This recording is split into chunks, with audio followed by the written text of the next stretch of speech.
Texas! He's a 10. I choose this family.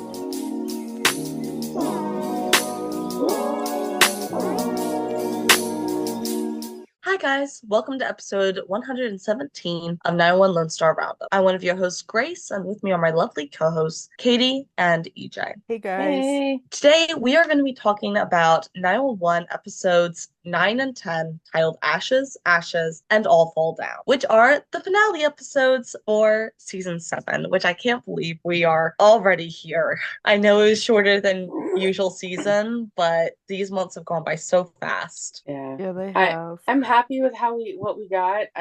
There's a lot of emotions in this one, and Much. I'm so mad about certain things. So we'll talk about it. I might even save some of my comments until after we're done talking about the episodes, just because I'm like, I don't want to forget where certain things line up. Yeah, for sure. But even with that, we have a lot to talk about because so much was in these episodes. So as usual, we're going to get straight into it. And we're going to start by talking about Ashes, Ashes. And we open up with the award ceremony, which one of my favorite scenes. Oh my god, yes. I loved it. It was amazing. And they're getting rewards for what they did during the Oceanus Blue cruise ship disaster. And so Hen, Chim, Buck, Eddie, and Tommy all got awards, as they should. It was amazing. It was a great montage. So they all got awards, but then the chief was like, we're not quite done. He says how their teamwork is a reflection of not only each individual's dedication, but the leadership of Captain Robert Nash. And Bobby then gets an award for outstanding service and leadership in and out of uniform, and he gets the Medal of Valor, which is quite interesting. So, of course, he deserves it and all that, but he does not feel the same. So he's shocked. He doesn't want it around his neck. He was acting very weird about all that. And then makes a speech basically saying this isn't the first time the people have pulled him out the drain in more ways than one. And he's not sure why he gets a medal for that. And he says how in his opinion he got you got it right the first 5 times, and starts clapping for the others. Which, okay, Bobby, concerning me a little bit. Just knowing him. And also I saw that somebody was like, so basically they made up an award for Buck, Tommy, Hen, and Chim, which I thought was, well, obviously it's a show. Yeah, they're gonna do that. They're like, no, let's go with this made up thing. But it's the life-saving award. Yeah. You know what? Cool. Love that. Yeah, it's just funny to think about. I mean, most fire departments have some sort of civilian type award, so there's usually something for firefighters and to recognize service that they've done, but most of them are we're just doing our job kind of thing, But I'm glad they got recognized, and I really love this. They all deserved it. They were way above and beyond their job. They literally flew a helicopter. I mean, Tommy flew a helicopter into a hurricane. It was all very deserved. So love this for them. They have a lovely montage with their loved ones, which is so cute. Broke my heart a little bit because when they're showing when they were announcing all the names and stuff, they're kind of showing who was there for everybody, and it was both very cute and a little sad that for Tommy they showed Buck. It's that's all he had, but also that's all he needed, which was really cute. Right. Mm-hmm. Yeah, it's true. But so they're getting food at the buffet, and Buck's, I love him. He's talking about, isn't it crazy how we all thought we were going to get fired, but instead we all got medals? I know, it really brings me back of them all being like, are we going to get fired? And then just being like, who cares? Who cares? Who cares? I love it. And then I'm thinking I just think the evolution of the beginning of the season to this point is just great, because we're just we just literally stole a helicopter. We just did all this, and then it's here we are getting awarded for it, and it's funny how that rolls sometimes. Yes. Well, and it going back to 315 when we've got Buck seeing Eddie's silver star and being like, man, if I had one of these I'd never take it off. I'm like, now you have one. Now you have one. I was like, so does the medal stay on? Yeah. But that's just that's very much Buck one That's so Buck. point, Yeah. somewhat 1.0, 1.5. I don't know what Buck we're on at that 1.5? point, but I think we were on Buck 2. 2? Yeah, we were on 2 because he went into 3 on season 4. yeah, something like that. But like, I just think it's funny because like Buck back then would totally like never take it off, but Buck now has matured, so he's just like, Yeah. wow, this is But he's cool. still Okay. enjoying it, and we love that. For As he him. should. And Tommy goes, oh, I enjoy it while it lasts. I love his deadpan humor. That's so me. Yeah. And then Ravi's just there, and he's like, well, that's my motto. Love Ravi. And we love Buck being like, Ravi, you know you don't have to eat everything at the buffet. And Ravi's like, well, why else would I be here on my day off? That Real? is such a mood. I was like, yes, Ravi. That's real, honestly. Just go all out on the buffet. And then we get Buck turning to Tommy and going, so that's him, huh? That's your old cat. And Tommy's like, yeah, that's Gerard. And Buck goes, the way you guys talk about him, I assumed he was dead. I'm like, Should be. Yeah. he should be. And Jim walks up and goes, only in our hearts. Right. And that I was love such that. a real moment. It was And just- speak of the devil or the Walking Dead, Gerard walks up to them at that moment. And he goes, Kennard, I thought you transferred out of here. I mean, he goes, 5 years ago, which Timeline's is off. not correct. Yeah, it's Had 7 to years be at ago. least minimum. 7 years ago. It like So feels like it- so much longer, but like it's It does. minimum 7. It was 7, yeah, because Mhm. Buck's been there 7 years, which is established later this episode too. So I don't know what timeline. I we're don't looking even at. buy that because like some seasons it feels like we skipped more than 1 year. Yeah, I don't Like, know. I think I don't know. 7 is feasible, but it's Mhm. certainly it's something we don't know what was happening there. And Tommy is like, yeah, I've been at Harbor Station ever since. And Gerard's like, that's right. I heard you got your wings. And I'm like, okay, cool. So you're now calling him a slur. Yeah, I Yay. was Yeah. not happy about that. Yeah. Oh, I'm pissed. Well, and Tommy even told Buck in I think 704 that he was a pilot in the army. So he Mhm. he was always a pilot. Yeah, that's my I thing. don't Like know I'm like, why. Yeah, It was this just another was way of slurring. I was like, you've got to. Also, there's a thunder and lightning storm wind warning today, so if you guys hear a bunch of rumbling, that's what you're hearing. yeah. So I'm pissed about that, but it was I am definitely too. It Yeah, was that definitely was- like because of course there begs the question. There's been the question since we know Tommy is gay of well, how would that have gone for him under Gerard? We all know that would have been bad. Tommy knew that would have been bad. Yeah. And if this first time in seeing Tommy in like 7 years is to call him a slur, yeah. yeah. I think that's right. So love Chip because Chip then goes, it's good to see you haven't changed at all, Cap. And Gerard goes, Chim, well, it's good to see you didn't forget your training. These floors are nice and shiny. And Jim says Gerard taught him right, and that whenever he sees Bill, he thinks of Gerard. Yeah, Chim. go Chim. Like, yes, go off. I love that line. So And it was like this little 5'5", 5'6" guy standing in front of two guys that are like 6'2". Talking, he's like, don't ever talk to my little brother or my little brother's boyfriend ever again. right, exactly. Literally. And then they all walk past him, and I love Buck fucking just gives him a glaring at stink him. eye. Yes, Yeah. about to go off. It's like, no, you did not talk to my man that way. Or just like, He's like, not "No, even you that. did Like, not." you don't talk to anybody that way. Oh yeah, because he may not have been there for Gerard, but he knows what happened. He at least Oh, knows yeah. some of what happened. So yeah, that was just such a scene. But go off, Chim. I love him. Yeah. I know in the promo we were just like, why the hell is Gerard here? And I'm just like, oh my No. god, like there's just like so many thoughts, and I'll definitely be like I was like, how does he have a job? yeah. Which I guess I'll like touch on like just things that I've kind of like come to the realization of. Just being like, Mhm. wait, yeah, that does happen. Yeah, Mhm. yeah, we definitely get more on that later. But it was not great seeing him. Wish he really was dead. But Maddie and Athena are talking, and we love the "Where's your reward" line because I know. she should have one. And then they witness Bobby having a conversation with the chief, and they appear to be arguing. And okay, that's interesting, right? So then we go over to Hen and the councilwoman whose son died. I told you guys she was coming up. I wish she would. Yeah. I was not happy. But she's congratulating Hen, but making very pointed digs about her son. And Hen says, she's sorry for her loss. And someone's like, I thought you just had one kid. And then she learns about Mara being adopted. And the councilwoman then goes off being like, or starts to leave, but like touches Mara, saying, "Oh, you wasn't it? Don't have too much cake." Yeah. It was something along those lines. And then And I'm walked just off. like, I'm sorry, don't touch random kids. yeah, I I don't care know. how innocent the touch was. I know I it wasn't all that. Yeah, like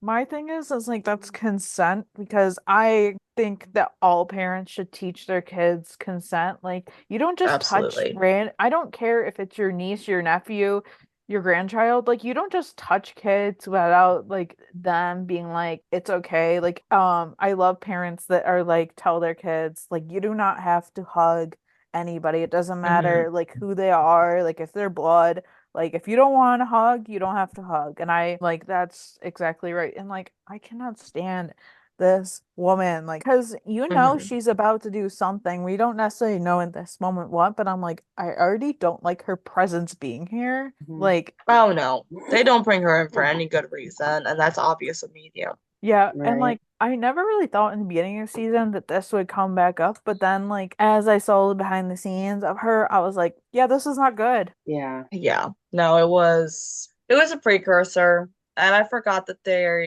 generally are actually really good at slipping in things and then bringing them back up later. Yeah, Mm-hmm. it always And does come back 90% of the time also. it comes back, and this councilwoman being back means nothing good. Right. Yeah. And Mara looks happy, like she's I in a good know. Mm-hmm. place. Yeah, She's like excited about being adopted, and she and Denny are doing great. Like, yeah, like to see oh, her just like thriving. mhm, Like this is the first time that we really see like how good she's doing and mhm. like it's just great to see that and then for like this all to like start to come up, I'm like, no. Right. Yeah, certainly something. You can tell Hen's uneasy about things as the scene ends. But from there we go into Bobby and Athena at home. And Bobby has this ward, and he's saying how they asked him to include Athena. Athena's like, Mm-hmm. well, I'm not exactly a firefighter. Right. I'm like, yeah, I mean, she should have an award herself, but like, she wouldn't be awarded by the LAFD necessarily, not as a firefighter.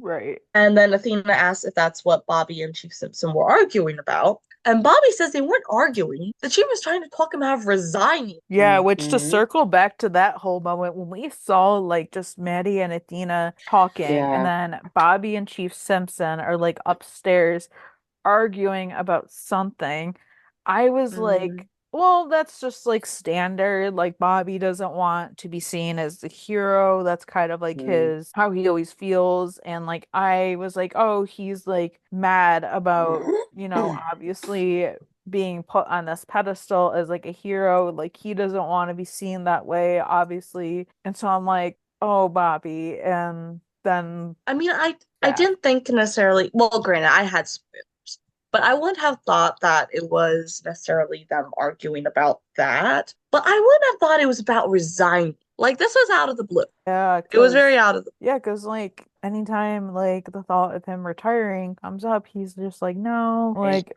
no, and I don't know, like there blue. was just like so many theories going around when these episodes were airing that like a lot of them were really out there where I'm just like, no, but like I don't know, like this was kind of like shocking, and I'm just like, oh, okay, like, and you never know Yeah. like what's going on behind the scenes.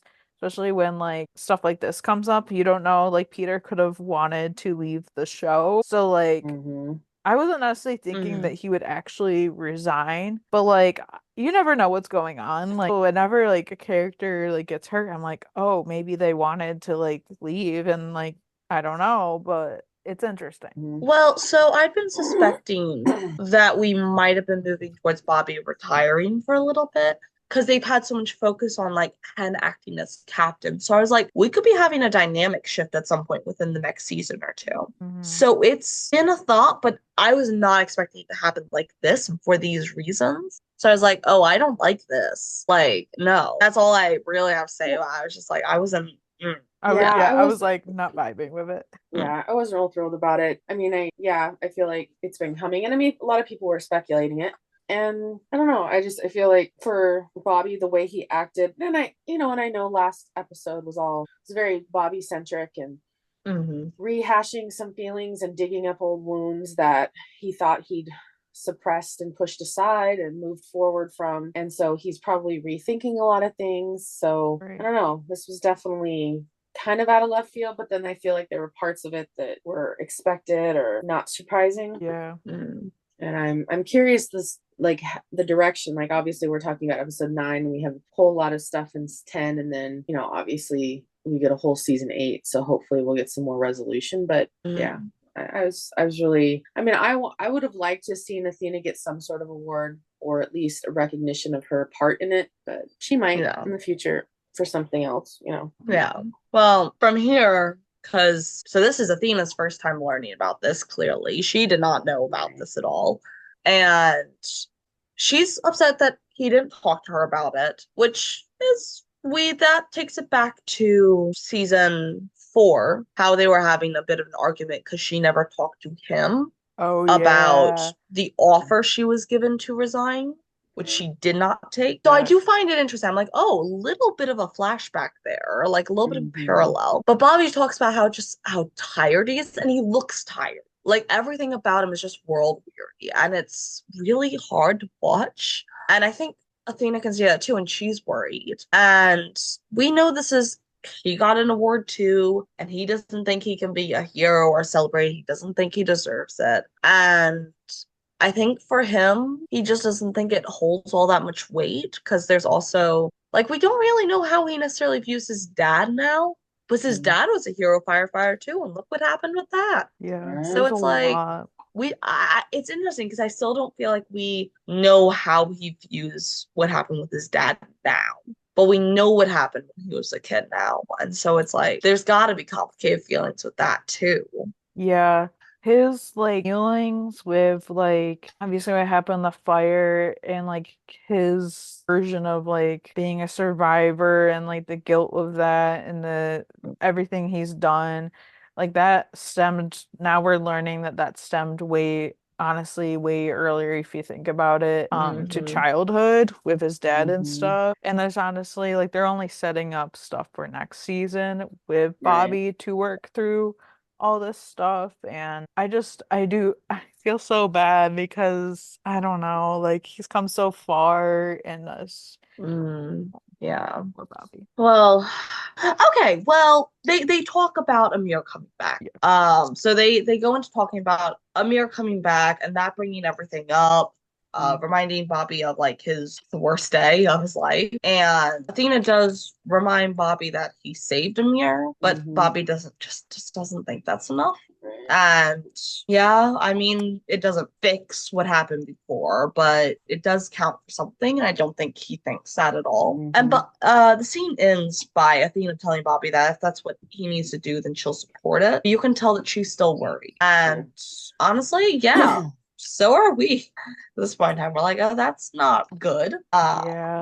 Yeah, no, we're immediately thrown into it very early on in this episode. Yeah, there were questionable things that happened in this episode in multiple scenes that I'm just like, oh, what are we doing?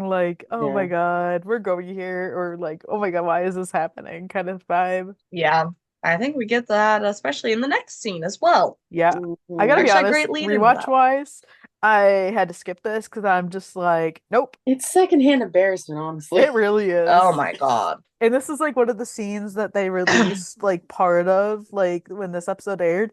And everyone's just like, Eddie, really? You're having a date. What if you consider it a date or not? In full on public. Yeah. What the heck are you doing? Yeah, so the next scene opens up with Eddie and Kim in a boat on a lake of some kind, or a pond, or something along those lines. And it's really quite a picturesque, that's actually a great date material if it wasn't this situation. Yeah. And Kim's got her eyes closed, kind of there. Eddie cannot take his eyes off her. I think he still thinks he's in somewhat of a dream. And she knows that he thinks she's familiar, and she thinks it's because she was on some sort of show, wound up being canceled after only a few episodes. And I can guarantee you that man did not watch that show at all. I don't, But he kind of yeah, plays it off as going, no, maybe that's it. I'm like Right. Or Eddie. maybe I just, because he has not told her that she looks like his dad, which, okay, that How do I you come out understand. with that That's information is like one thing, but like I'm just like this scene is so uncomfortable. Like I'm just mm, I understand the reasoning of them wanting to bring her back, and I get that they like have good chemistry, but this is like not it.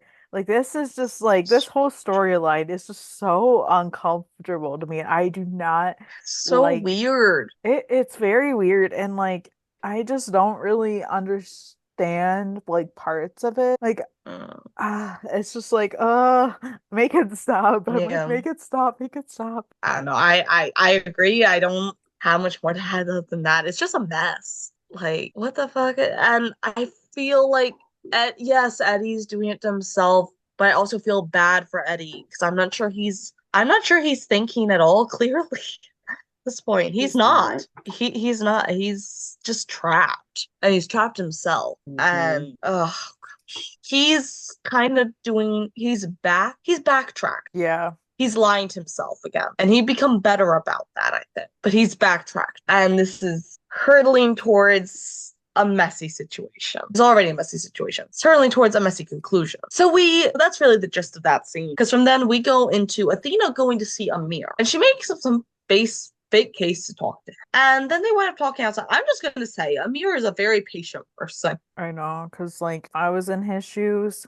I love, and I was saying this like every time I talked about this episode like online or like even to myself, I'm like, Athena, I love you, but like this is not the move. Mm-mm. Like No. you're looking for help for Bobby from literally the wrong person. Like leave Amir From alone. the Like this worst person. poor man has been through enough. And it's just like this is not it. I'm just like, oh Yeah. man. Yeah, I feel no. like It's sorry. what I feel like her heart is in the right spot. Like she wants to help it Bobby, is. but she's definitely not thinking clearly when she's trying to figure out how. And Yeah. I think she's figuring, well, I'll just go to him because we know that I don't know, like, I'm not sure exactly what she was thinking was going to come from that, She but I was like, she wasn't. was demanding, basically that, he help Bobby. And I was like, this is just definitely not the right way. Like, I get the concept, I but I don't know. I think I think that she was thinking that Bobby got worse after Amir came back. I think she looked at him as the catalyst, and I think she thought that Amir could absolve Bobby and that would fix it. I think that's what was happening. That's not saying that's the right thing to do because it's not. Amir did not owe Bobby a single thing. He did not owe him forgiveness. He did not owe him absolution. They honestly could have ended they could have never brought Amir back after last episode, and it would have been fine because they had reached a place. Mm-hmm. It's true. They'd reached an understanding. And so I don't know. I'm not gonna hate on Athena for it or whatever, but it was not a smart move. Right. But I also understand she was desperate. Mm-hmm. So I can understand why she went there. It's just not a good thing. But I will say Amir was very patient, far more than he. All right, so Athena, just talking to Amir, she wants Amir to help Bobby not quit and convince him not to do that because she thinks it's Mm-hmm. impulsive, which it is. Still not Amir's responsibility, but I don't know. He's hearing her out. That's more than he needed to. So that's actually very nice of him. Now we switch scenes and we go into Bobby at the firehouse. And yeah, so he's having Buck cook, gives Eddie a Bible, or well, it wasn't quite a Bible. It was a Catholic book of prayers, but Right. close enough. Imparting wisdom onto Hen, which I thought was really cute. He was like, well, you're also raising those kids. And he gestures like Buck and Eddie. I was like, I kind of love that actually, because she was talking about Mara's adoption. But it's suspicious because he's giving away his things. Like he's gonna die. One of the warning signs. It's like, Yep. oh, Yeah, that's concerning.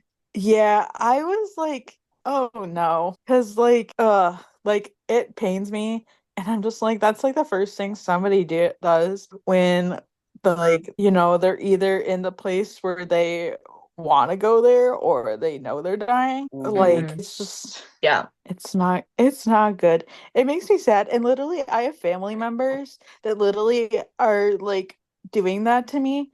Like I'm like, you're Mm. not dying. Like stop trying. Like they're just like, oh, when I die, you can have this of mine. And I'm like, can you stop? Yeah, no, it's not a great thing. It's not a good sign. And but cooked and everyone helped, which was really cute. Yeah, I love And that. then Bobby approved of his cookie and being like, my work here is done, which is cute on the surface and sad on the, when you get in depth in it. But I love Yeah. seeing Buck cook. I love how far he's Yeah, come. I really liked like almost like Bobby giving Buck the reins to cook and like Mhm. everyone just like little helping like and stuff. And even like Chim and Bobby have like that conversation of like Yeah. about him cooking, and it's just like Mhm. it was sweet when you think about it, but then there's the other parts where I'm like, Bobby, I'm really worried about you. Like, Bobby, this is cute, but you're also scaring us a little bit. Yeah. And can we also talk about Eddie's face when Bobby hands the food to Buck? It's like, nope, you're cooking. Like Eddie's face Oh is my, like, wait, what? wait, what? Yeah. Like, But should we then let him? like, But like he's really grown in that yeah, sense. it was a good all around scene. And then, It even was so good. Oh, and then we have one of my favorite parts of the episode, yeah, which was Bobby and Buck in the locker room. And this is after Yes. shift, and Buck is packing up his bag. And Bobby comes in and tells him that he was really on his game this shift, not just talking about his cooking. And Buck's taken aback. He's like, wow, thanks. Like you can tell that means like a lot to him. And Bobby says, Buck, I don't say it often enough. You've come a really long way. You're not the insane, impulsive hothead who walked through those doors 7 years ago. Mhm. And Buck's like, wow, has it really been that long? And I'm like, Yeah, I get oh that. my Right. goodness, has it really been that long? Like it It feels, really doesn't feel that long. Mm-mm. doesn't In feel like that some long. ways And it it also feels so does, in much some ways it longer. doesn't. Yeah, that's Yeah. how I feel. Mhm. So much has happened all these seasons. Yeah, all But they've gone oh, through. You can't believe that it's oh, only been 7 years of all the trauma they've suffered and everything they've oh my gone gosh. through. It's just like, Yeah. wow. Yeah. Like Buck was like an impulsive, hot-headed 24, 20, no, 25, 26-year old. And now he's, still a little impulsive sometimes, but he's gotten better. He's settled in. He's young man in his early 30s. It's great watching him having grown this much. And so Buck's like, wow, has it really been that long? And Bobby says it has. And Buck responds, well, here's the 7 more. And Bobby's like, yeah. And then asks him if he's going to see Tommy. And Buck's like, listen, I know we haven't really talked about him. Bobby says, well, what's there to talk about? Tommy's good, people. He's good for you. And Buck just smiles a little and he's like, well, how do you know that? And Bobby says, because we ran out to talk about it. So Yay. grateful for that. I We loved gave it. Bobby approval. Seal of Yes. approval. He's for this. I love it. I Yeah, love I was it. telling you guys before we like recorded that like this was the scene for me.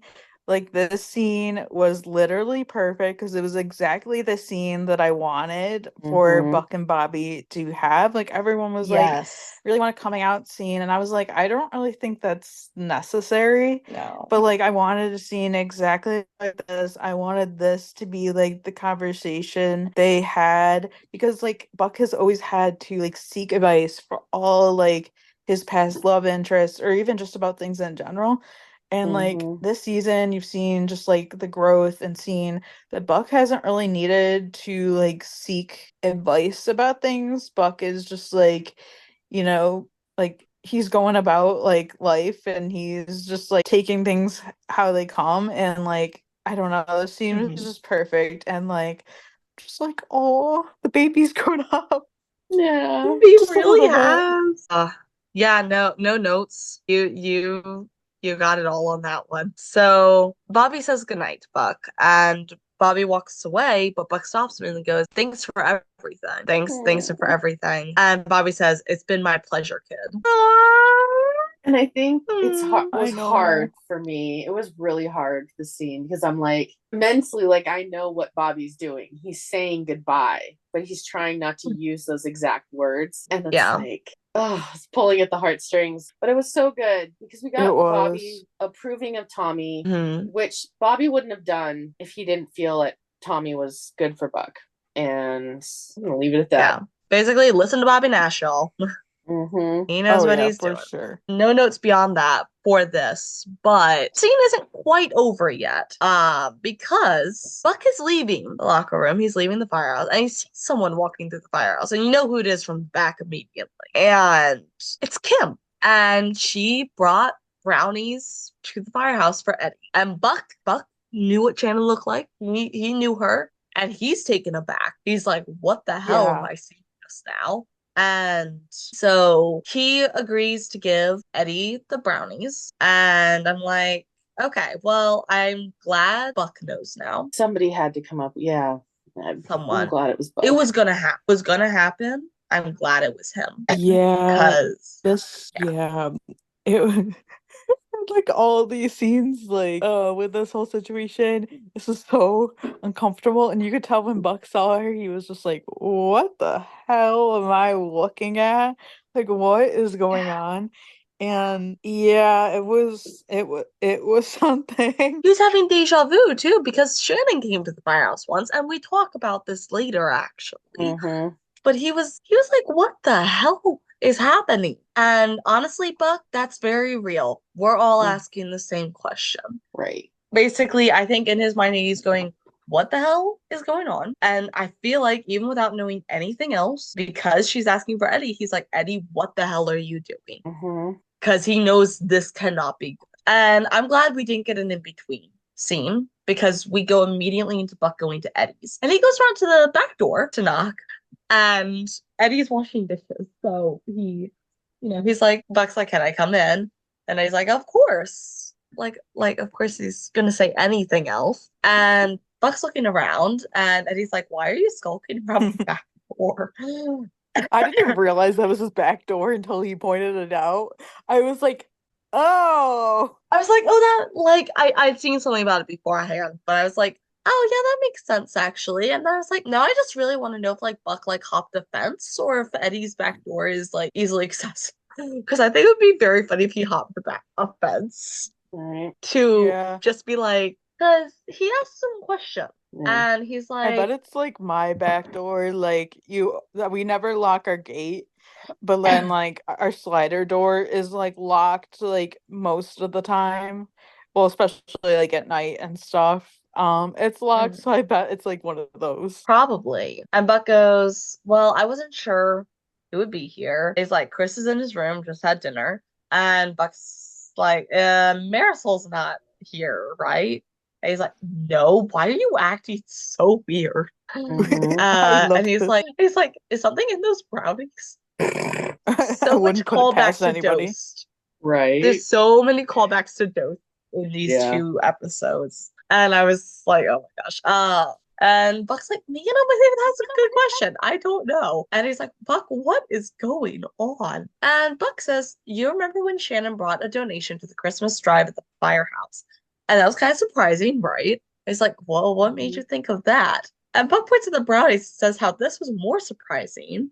He goes, "Eddie, who's Kim?" And Eddie, he goes shifty.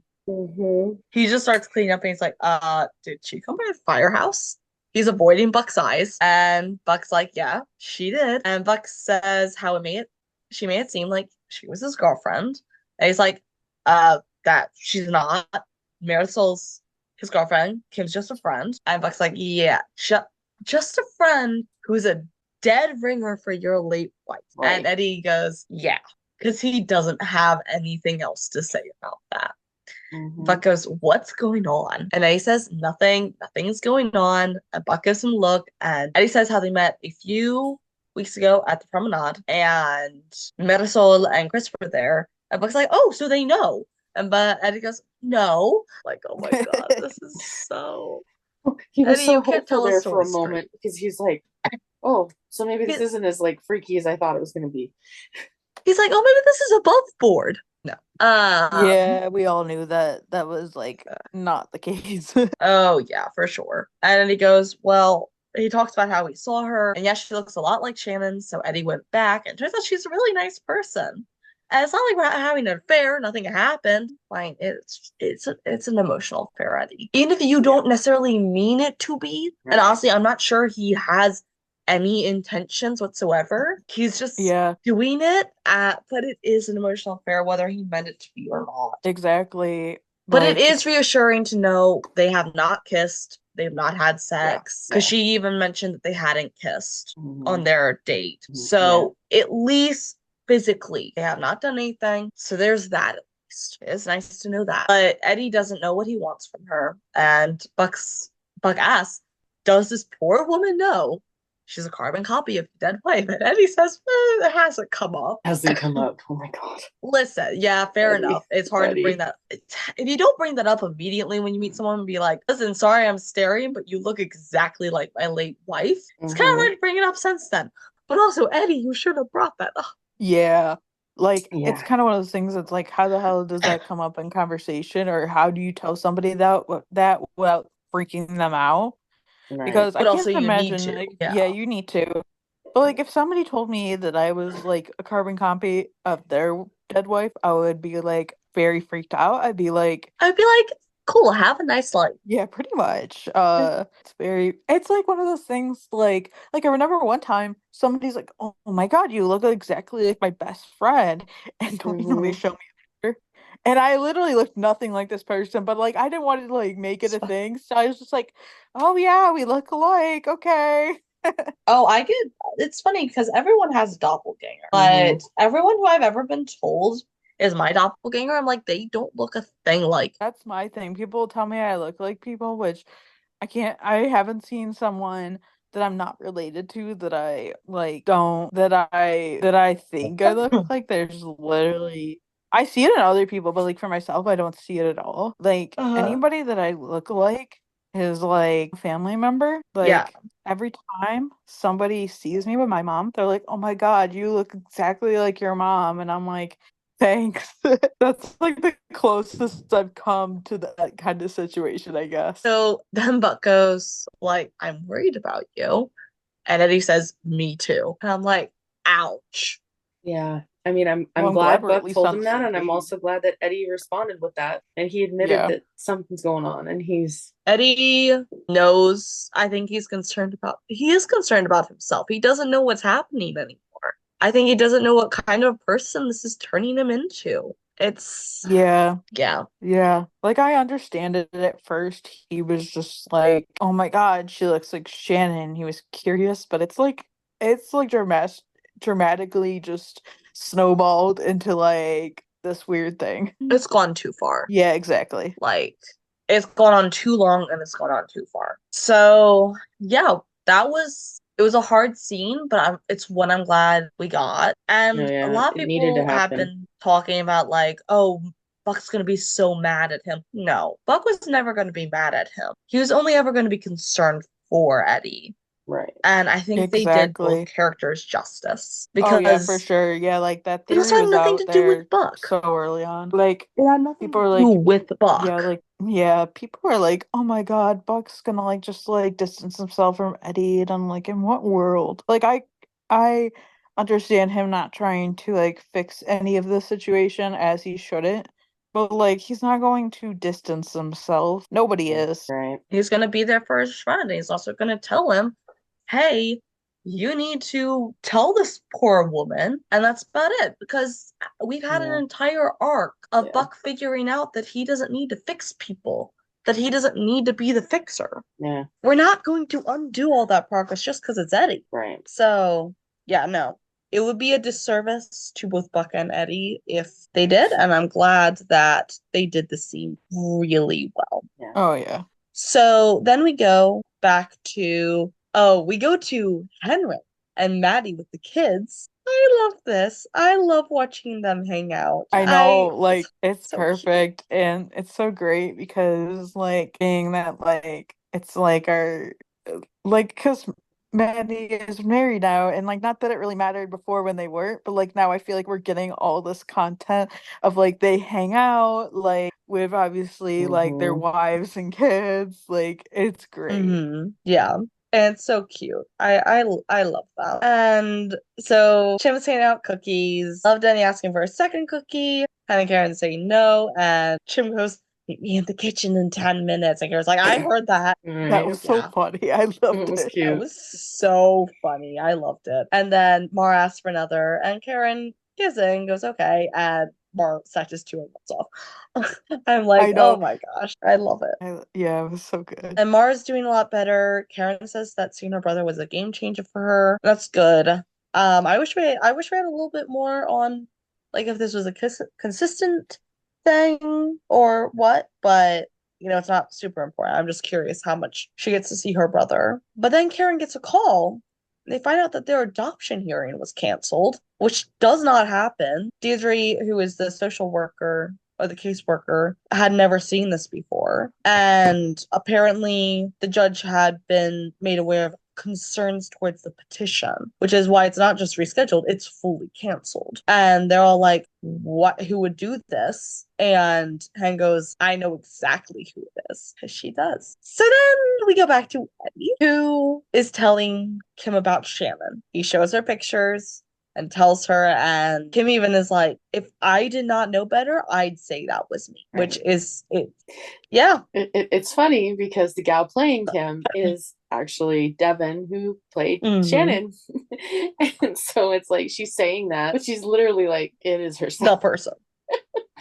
It's a very weird thing because like there's enough differences about them, but like it is the same person. It's like a little trippy. Like I'm just like, what? Okay. It is trippy. Feel bad for Kim because none of this is her fault. She mixed up in all of this. Eddie did lead her on. And so basically he is, at least he's very open. He's like, he tells her the refunds went and tells her that there's a lot that he never got to say or that she never got to tell him. And Kim leaves. And presumably that's it. Yeah. We hoped it would have been that simple. Should have been. Yeah. Moving on. Now we go to Amir showing up at Bobby and Athena's because Athena wants him to help Bobby. And Bobby isn't home yet, so they're waiting. Amir's looking around the house. Athena's telling him about, Michael and the kids, that kind of deal. And she confirmed that Michael's living happily in Florida with his husband, which I didn't even realize before now. Which I knew that. People are like, I don't know. I think something happened. I'm like, guys, really? I really don't. I'm like, they're not gonna ruin a storyline just because he's not on the show anymore. Like, that was kind of something that like I knew, but I was just waiting for the show to like confirm. So I liked that they confirmed it. For sure. And they did. And you know what? Good for Michael and David. I love them. So, but yes, love that. And Amir's seen all these pictures, family that Bobby built, and sees the award. And Amir goes, I can't do this. And just as he's storming out, Bobby gets home.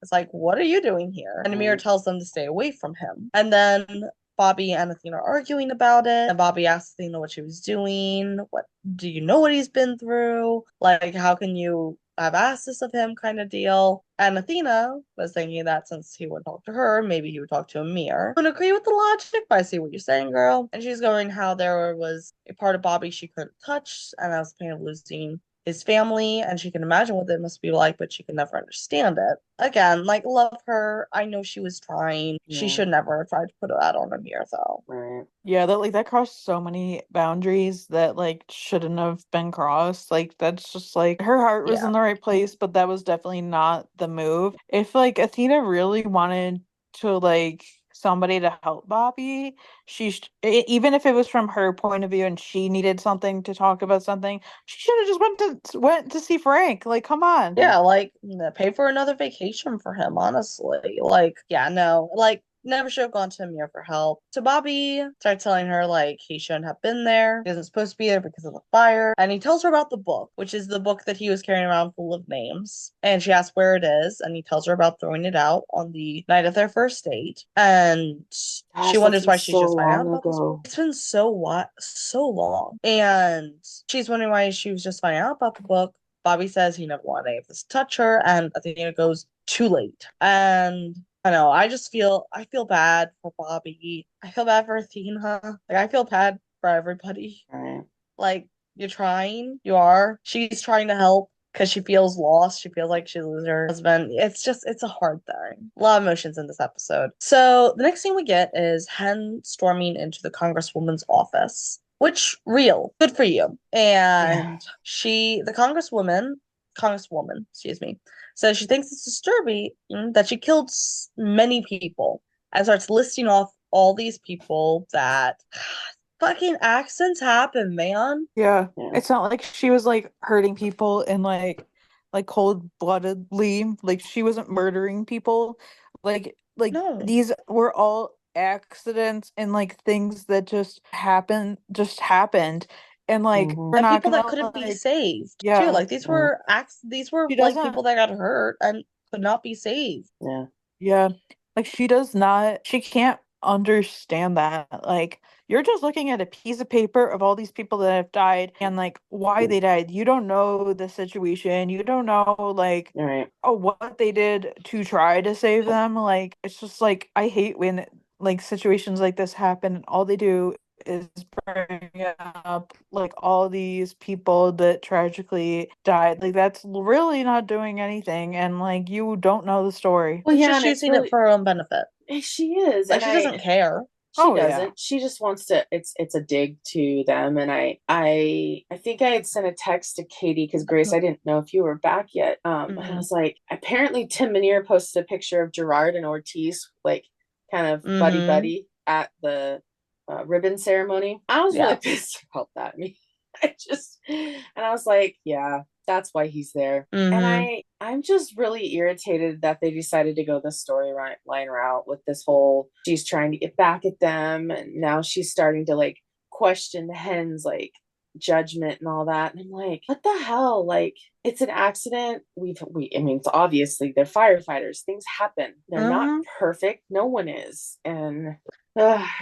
And anyone who actually cares and is not trying to frame this wrong is going to see that. But right. she's And I using it just for her own. Exactly. she is, and she's dragging this young child through this issue she has with Hen. She's dragging Mara through it, and that's not fair to Mara. Mara has made amazing No. mental health strides in a positive direction since being with Hen and Karen, and now she's ruining all of that. Mhm. Yeah. Yeah. It's Yeah. very petty. Like it's very petty that this is what she's doing and like it's deliberately being petty.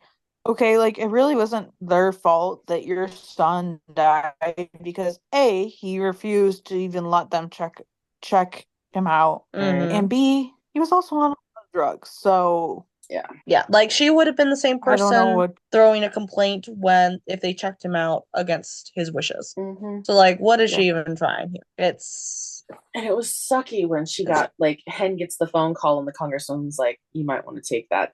I was like, "Oh, I don't want to say bad words yeah. right now." Yeah. Oh, I This was is on. not a good thing. Mm-hmm. And unfortunately that leads into a really hard scene, Mm-hmm. which is Mara being taken away from Hen and Karen. And Mara is crying and Denny is fighting the social workers and yeah. I it's honestly so don't even have hard. all that much to say about it, but it's hard. Yeah, makes me so sad. And I do love Hen telling Mara that they'll like always be a family. Yeah. And it was so sad. And like we know that like this isn't like the end, but like No. even so, even just thinking about it, knowing everything that happens and like just what I think would potentially happen in season 8, it's still like really sad. And I'm just like, why? Why? Like and it was just funny because I saw a video a couple weeks ago where somebody was like just leave Hen and Karen alone. And then they were like the next episode, oh, they actually listen. And then weeks later we get this. And I'm just like, Right. "Wow." Yeah, that's real. But that's very difficult scene to have watched. And now we go back to Eddie, who is like just taking a nap on the couch, man. And the doorbell rings, and it's Kim, who cut her hair to match Shanna. Kim, what the fuck are you doing? Which, I like, in know. reality, we all know that Devin just literally went into the makeup trailer and they put the Yep. Shannon wig on her, Which is so funny. which is funny. But yeah, but it's like, it was, what are you doing? it was creepy. It was It was It was very creepy. creepy. Like, I didn't like it.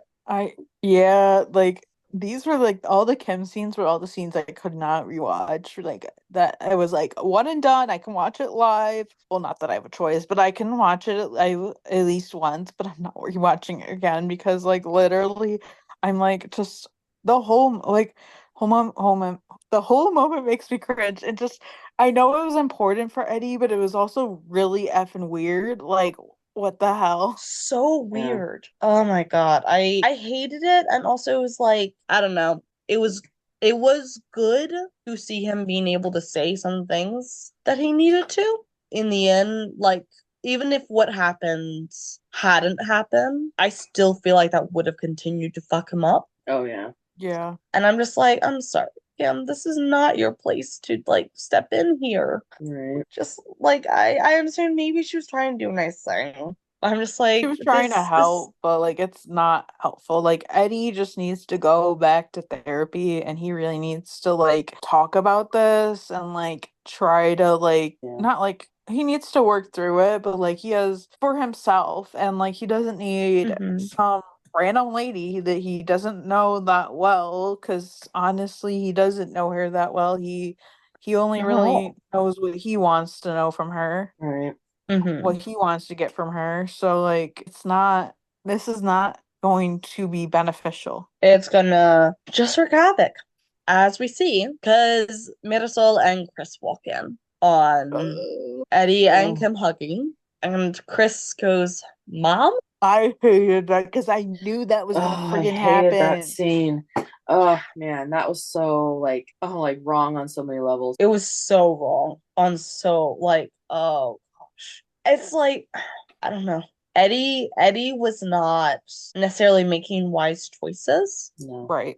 but he was being selfish for once in his life, and it immediately backfired on him, Yeah. Yeah. and it hurt Chris. Yeah. That was a real punch to the gut because like I felt the pain, just a little part of the pain that Chris is feeling because I was just like, damn it. I literally the worst thing to happen. And Chris obviously like earlier this season, like he was dealing with trauma with like the fact that he doesn't remember things about his mom and different things to have to revolve around that. And Mm-hmm. it's like he's been through enough. Like And he'd started like he'd had a little bit like he'd had a time to start like he remembered her voice like because there was the letter and everything. Like he was starting to move on a bit. Like this was starting to go in a good way, and now it's all slid backwards. Just such a disaster. And then we go to Bobby, who hears a noise. And he's coming from the kitchen, so he goes, and it's his dad. So we know he's dreaming. And the or dad's like, "Can I hallucinating pour or you something. something like that?" Yeah. He's like, "Can I pour you a drink? We're celebrating." And Bobby's like, "Well, what are we celebrating?"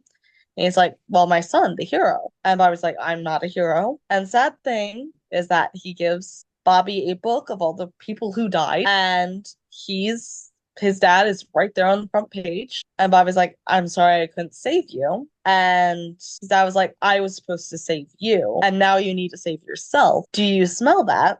And Bobby wakes up and their house is on fire. I knew it. I freaking knew it. Mm-hmm. Because I was like, that is definitely real. Like, it's not like Bobby dreaming. Like, they could have played it off like that, but I knew they weren't going to do that because, like, it's 911 for all we're Yeah. talking about. Oh yeah. I don't know. I was glad they had it I'm done just the glad loft I thing. honestly am But glad it was Bobby and Athena's and not like Buck's because, like, yeah. leave him Right. alone. Yeah. So yeah. So that's happening. The house is on fire. Yeah. And Bobby gets Athena out, gets her breathing again. 133 is there and start taking care of Athena. And Bobby's looking at the burning house, and all of a sudden he collapses because his heart stopped. And we end the episode with them giving him CPR and are cardioverting him. Yep, that was crazy. I'm like, what a way And that's to end. only one episode, y'all. I know, and that's That's only just like scratching the surface, essentially. But I was just like, damn, like that episode was so intense of just all that stuff they gave us. And I was just It like, was so much. damn. Yeah. Like that's a lot. So much happened in this. I know. And I'm glad I chose not to watch 709 until after 710 had aired, so I could watch them together. me too. See, I'm glad Me I too. always watch it like as it happens, just because I don't know. It's always exciting because like everyone, like a lot of people do like their live thoughts or like live reactions, and then Mhm. like sometimes I catch like people's like lives and everyone freaking out about it. It's just a whole vibe. Right. Yeah, that is cool. And I mean, it's not that I don't mind spoilers. So for me, it's like I knew what Oh, kind of yeah. was generally happening in each episode, but I'm just like, yeah, no, I wanted to watch them together because I knew they would connect, which is why we decided to do the podcast as 2 episodes together. Mhm. Yeah, Yeah. because if these were aired together, they would have aired so beautifully. Which Mhm. it's fine that they weren't, but like just thinking about it, like they would have. Yeah. Yeah. I did not watch these episodes until after both of them were out, but I did know like spoilers and stuff. And yeah, Mhm. I am glad to have watched them together and to have waited, mainly because I would not have wanted to wait. Right. And we still have a lot to get into with the next episode, so I'm just gonna go straight into that one. And there we go. So we get the recap, and then we're in the hospital. Doctors explaining the cardiac event. The cardiac arrest was brought on by smoke inhalation. Paramedics on scene immediately began resuscitation. They got his heart started on the way there. And Athena asked how long it was stopped, and the doctor says almost 14 minutes. Y'all, we all thought Buck died for a while. Yeah. Yeah. I think they say that you can be down for up to 30 minutes before there's any concern of brain damage. As long as you're having consistent resuscitation, as long as they're keeping the blood going, Yeah. it's still going to your Right. brain. And CPR was started almost immediately on him, so I'm not too worried Yes. about it. Yeah. Yeah, I'm not worried about it, but Yeah. it is certainly quite a while. And so Athena asks what that means, and the doctor says that they don't know the extent, and they won't know the extent until Bobby wakes up. And Athena asks, but he will wake up, and the doctor, who is Dr. Salazar, who we've seen before, we love her. Yes, I do And the love doctor her. explains that from a major traumatic event, and they will do whatever they can to help that, which equates to they don't have an answer because they don't know. And the doctor clarifies that Athena is aware of the advanced directive that Bobby has on file at the hospital. And Athena says yes, they both do. And she mentions other family members need to be informed. And yes, 118. Okay, you put in like Bobby brother, but I was thinking the kids. I was like, they're the family that needs to be informed right now. Mm-hmm. Right. Yeah. Well, yeah, like I was like, yeah, the 118 family, but also the kids. When I was watching it, I was like, just live reaction wise, I was like, wait, could they introduce like Bobby's brother? Would they do that? Was kind of my thought. I didn't necessarily think that this would happen now, but I'm like, you never know if they're just different backstory we've gotten. Like it makes me wonder, like, oh, is that like, are we gonna get that eventually? Like possibly next season. But yeah, definitely the kids. But like there was definitely a deliberate reason why. I don't think Bobby would want the kids there, like unless like something really like if he was going to actually like die, I don't think he would want them there. I think that like he just wouldn't want them there. Like Well, and I he wouldn't think want them to see him like that. by the doctor asking Athena, I think it was kind of you do know that he basically, and I'm assuming because I've seen advanced directives and the options there are, and one of them is like keep me alive, but if it's going to be an extended period of time, I don't want it. And I think that's probably what they've chosen. And if that's the case, like they're like, we can do everything we can, but at some point we have to make the decision, and Right. I was like, oh yeah. That is what I was bringing that in that situation. And so like, yeah, it's definitely like the kids would need to know at some point. and preferably not with the update, hey, your stepfather just died. So, yeah, preferably sooner rather than later. But yeah, so then we go to the Diaz household, and Eddie's knocking on Chris's door. Chris tells him to go away. My heart. Just Chris looks so sad. Eddie looks so upset. It's a disaster. Buck rings the doorbell. Eddie lets him in, thanks for coming. Buck asks what happened, and Eddie tells him all about it. And Eddie is still not, I don't think his brain has even fully comprehended what happened with Kim. Because then there's all this. And he's trying to explain that she didn't just look like Shannon. Like she was. And it's like, yeah, no, she wasn't. I get the point, but no, Eddie.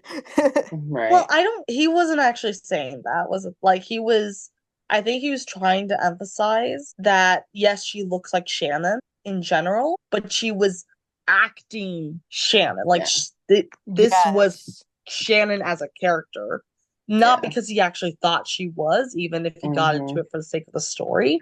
Right. But I think he's trying to say that, and he doesn't know how to even begin to explain this. Yeah. Because he doesn't even technically tell Buck everything that happened and why Kim was there even, really. Right. And then Eddie explains that Marisol walked in with Chris, and Buck's like, oh, Eddie. And Chris thought his mom came back. And Eddie's like, too. Because we all saw how he reacted when he first opened the door to Kim with her new haircut and everything. And Eddie's like, I'm worried he won't come out. And Buck's like, well, he can't keep you out of his room. And Eddie's like, I don't want to break down the door. I want him to open it. Right. And I'm like, yes, these are all good, healthy boundaries. Like, Eddie's being respectful of Chris. Because a lot of parents have the, well, I don't care, this is my house, you can't keep me out kind of rule. He's respecting his son, and that's I know big. that too well. Yeah.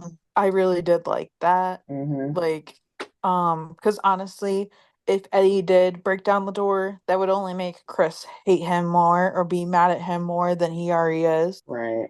Chris knows that he has a place he can be in that room without Eddie coming in, and that's important. Especially for a 13-year-old boy. But that doesn't mean it's easy, of course. Right. And Buck's like, yeah, sure, I'm just saying. And then the doorbell rings. And Buck's like, well, is it Marisol? And Eddie's like, not a chance. So, Marisol Bones, I guess. Thank God. Thank God. Yeah.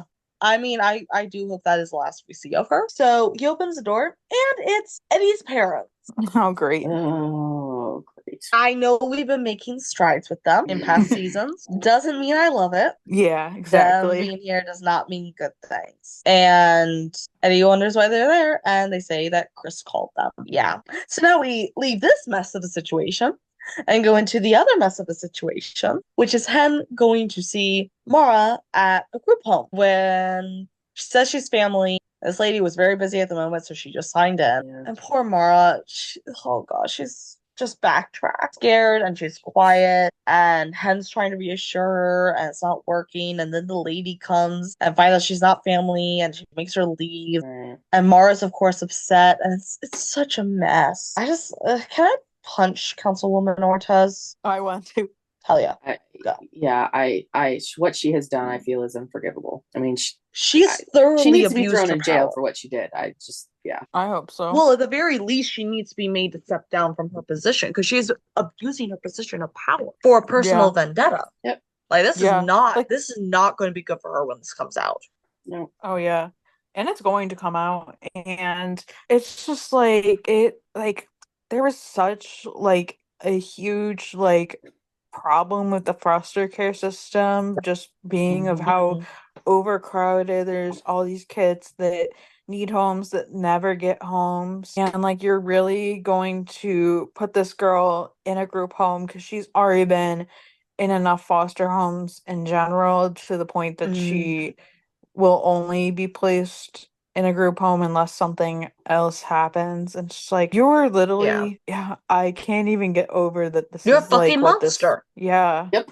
Like your own son sucked and got himself killed, and now you're making it everyone else's problem. Like that's what happened. Yeah. And then Hen gets a call about Bobby and Athena. Then we go back to Eddie, And Eddie's talking to his parents. He's wondering why they didn't call him. Chris asks them not to. They know what happened. And Eddie shows them Kim, and they're both clearly taken aback. Yeah, I think his dad says something about even in her grave, she's still causing problems or something. I was like, oh. Yeah. I mean, That's not wrong. terrible, not helpful. but like not helpful, but not fully wrong. And then Buck comes back inside and he's like, sorry to interrupt, but Cap's in the hospital. And he's got like teary eyes and everything. It's like, oh no. Buck. Poor I just Buck. want to give him a hug. Like, I'm like, Everyone poor needs Buck. a fucking hug. His father is in Like, the hospital.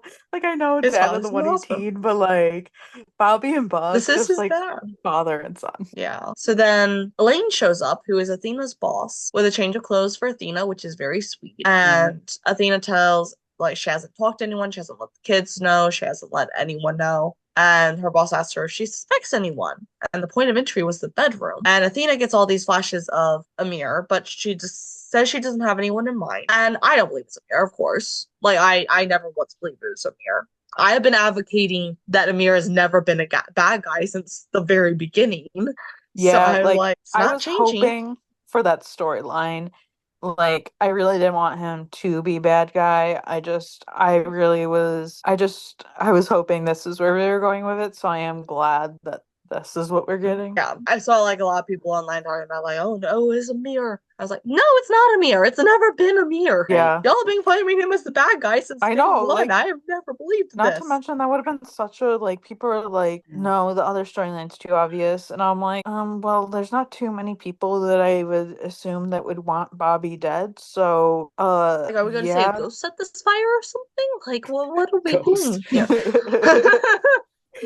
It was the ghost stories episode we never got. Right. There we go. So now we go to Athena sitting with Bobby because she got told that she could go in. And she's like, I'm sorry I invited that man into their home. She does think it's Amir and not thinking about what he might do to Bobby. And Athena's like, I promise I'll be the one to get him. Like, oh, no, it's not him. And also the 118 shows up and the chief there is there and he's the one that like brings him up to date. And Hen's talking with one of the nurses and the nurse is very sweet, saying that a lot of people on the floor are praying for Bobby. And Hen says she thought Athena was with him. And the nurses thought she was originally. And then they're like, oh, she's not there. Guess she left. And so now it's well, where's Athena? Right. And Athena's at the burned wreckage of her house. And she unlocks the safe for her gun. And then suddenly she hears a bang. And there's a neighbor in the house. And I'm just like, why are you in there? Yeah. I was not real happy about that. I'm like, that means she That was crossed weird. a fire line that said like dangerous, don't go in, because like anything that's burned down, they're gonna mark it as like not safe to enter. So why is she? Because it's not.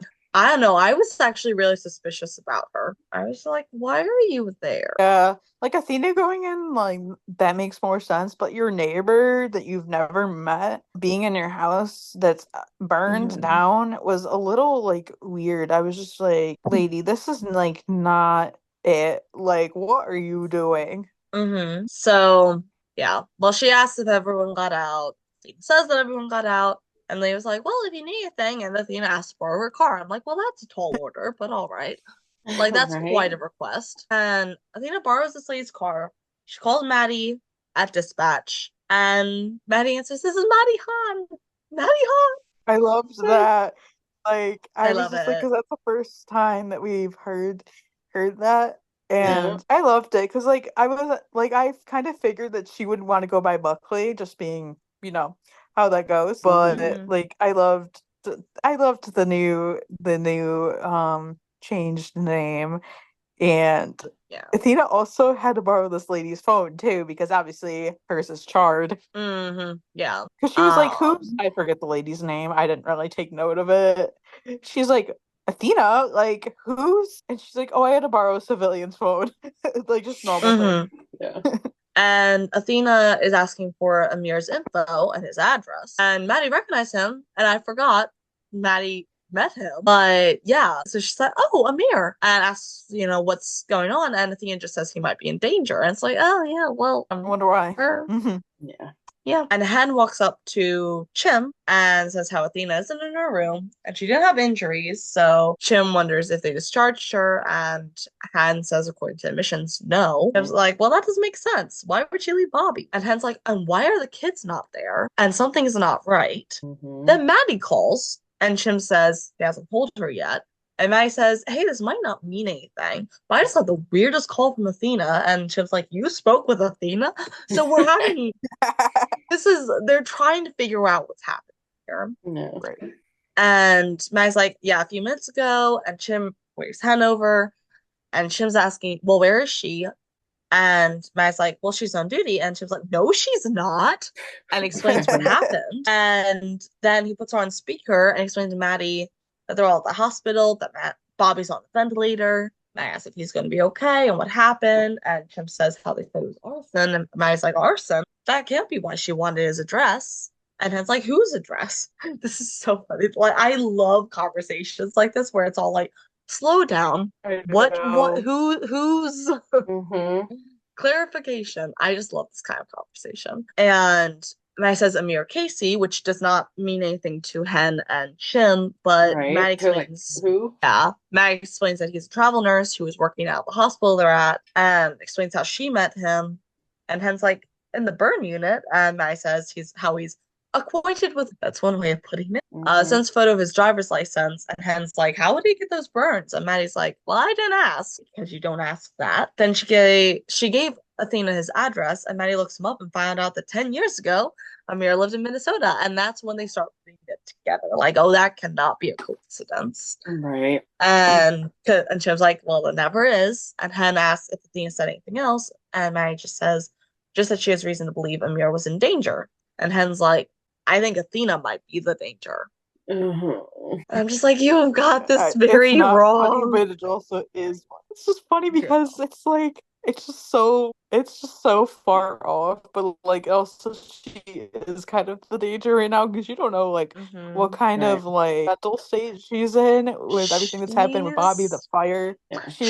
She's out for revenge. She's out for blood. Right. And I mean, we know that earlier when Captain Maynard came, she was talking to Athena and asking her if she had any idea of like, because like they're saying that it's definitely arson, that there was a reason, like, do she know? And then Athena's like, even though she in her head knew, she didn't say anything to the captain because Athena's out for blood. She wants to take this guy down. Also, it's never good when someone goes rogue. Well, and we'll address it later, but she did. I was thinking, like, she's gone through this before, losing a significant other who was something tragic like this. And so I forgot about Emmett until, like, now. Yeah. So I kind of did too, because that was kind of wrapped up a while ago. So, like, it's kind of one of those things where I haven't rewatched in a while, but, like, I forgot about these little details. Yeah. So, yeah, it's not a great situation. I love Athena, but her going rogue, it's not a good thing. Yeah, this is the first time this has happened. Right. Not the first time this has happened. So Amir gets home. Poor guy was like grocery shopping. I think he was picking up dry cleaning or something. Yeah. Something like that, yeah. He was running errands. And he goes inside and Athena's there with her gun pointed. And I'll be honest, I skipped through a lot of this scene. Because I was like, I don't wanna watch this really. I don't really wanna, because I know it's not him. I know she's not gonna kill him. I hope. Because that would put this in a whole different situation than I think the show would ever go in. But I'm like, I don't want to watch this. But essentially, she accuses him of the fire, but he's surprised. And he's like, I wouldn't know how to set your house on fire. She's got the picture of his wife. She's accusing him. Like, girls, you're crossing so many lines. And they have a moment of connection here because starts asking, like, who'd you lose? Like, they get to talk about Emmett. And I think, like, she starts realizing that he didn't do it, I think. Yeah. Well, she was kind of like, oh, so you didn't do it? Well, I'll let you prove it. And then the car pulled up with the cartel and they were outside. I was right, okay? Yeah. I said it last time. I knew it too. Because remember, I like, said when we it saw last that. time. Good call, you guys. Yeah, remember, like, when that episode with the cartel, I was like, that one guy, he is definitely gonna come back. Like, I knew that storyline wasn't done. Like, there are other storylines where I was like, oh, I don't know, that probably won't come back up, and then they did. But this one, I was like, I know that's coming back up because they wouldn't introduce there being a cartel without that coming back up. Right. Yeah. Yeah, but I was Not to like, yeah, mention no, everything it's a that happened with like obviously Amir like killing this guy's grandson. Yeah. I mean, he had Yeah. to do it, but yeah, know. self-defense, but like, yeah. right. And it makes sense because they burned down the house and now they're out for Amir. Right. So actually, even though Athena was way off the rails, it's really fortunate she was here. Because if she hadn't been, it would have gone a lot He worse. probably be dead. Yeah. He would be dead. No one would have found him. I And they love how probably she wouldn't asked have who found they his are. body. I love how she Mhm. asked who they were, and he's like, I think those are the men who burned your house down. I was like, Yeah. And then he Yes. goes, and then he just walks out the door and he's like, they're here for me. yeah, he's trying to give her a chance Which to is also, run. which is giving her a chance to leave. And I'm just like, Amira, you are too good for this world. He really is. I love you. Yeah, he's just, I love do him. love him. So then we go back to the hospital. Everyone's outside Bobby's ICU room talking about Amir, and Hen says how she's going to call Athena's captain and suggest they send a patrol car over to Amir's house. But before they can do that, the monitor goes off in Bobby's room, and that's all we see. Then we go back to Athena, who follows the cartel where they took Amir. She calls it into 911, and she sneaks in. Of course, it's the grandfather of the guy that Amir killed. It's like, Right. it's not technically the cartel. It is cartel. It's cartel people, but the cartel is not Right. approved this. They're going rogue for like a personal vendetta. Right.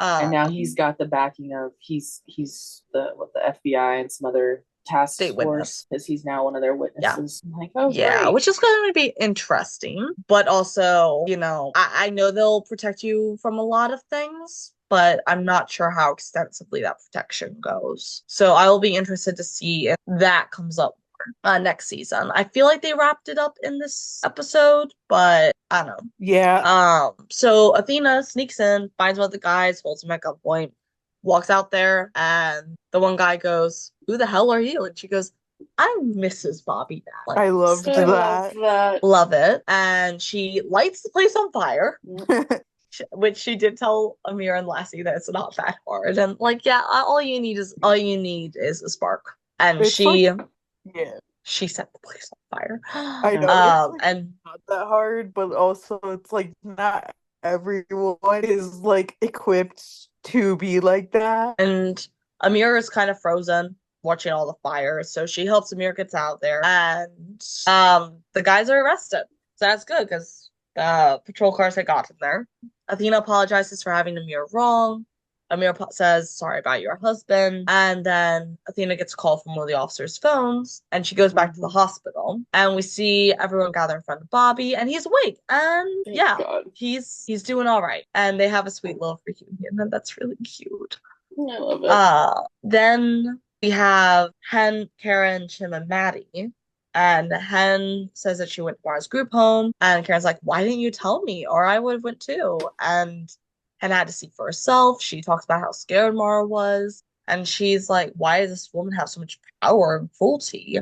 And then Hen's like, "Well, there's one thing we haven't tried, and that's begging." Right. I'm like, "You don't want to do that. You don't." Not to mention, Don't give even her if they that. do that, it's really gonna do no good. They're not gonna accomplish anything because this woman has a vendetta. She literally doesn't care. I'm convinced she honestly doesn't have like any emotion in her body. I think a robot would have more emotion than this woman had. Right. Probably. So then we go into my personal favorite scene of the episode, which is the Buck Tommy sort of date. Dinner date. Yeah. Dinner date. And Tommy's asking, so he's gonna be okay? And Buck says, obviously talking about Bobby, is like, yeah, they're gonna keep him in the hospital for a few more days, but everything's looking really positive. And Tommy's like, I feel like you guys at the 118 should have your own dedicated wing in the hospital. I'm like, this is what we've been saying. That's totally from fan fiction and all the fans like that. Oh yeah, that was such a fan service moment. I loved it. I love it. Like, I don't think fan fiction writers should be writing the show or any show just in general, but like I do like when they bring up things like that. Like that is actually good moments that work for TV because like a lot of things that happen in fan fiction would never work in an actual like TV series. Yeah.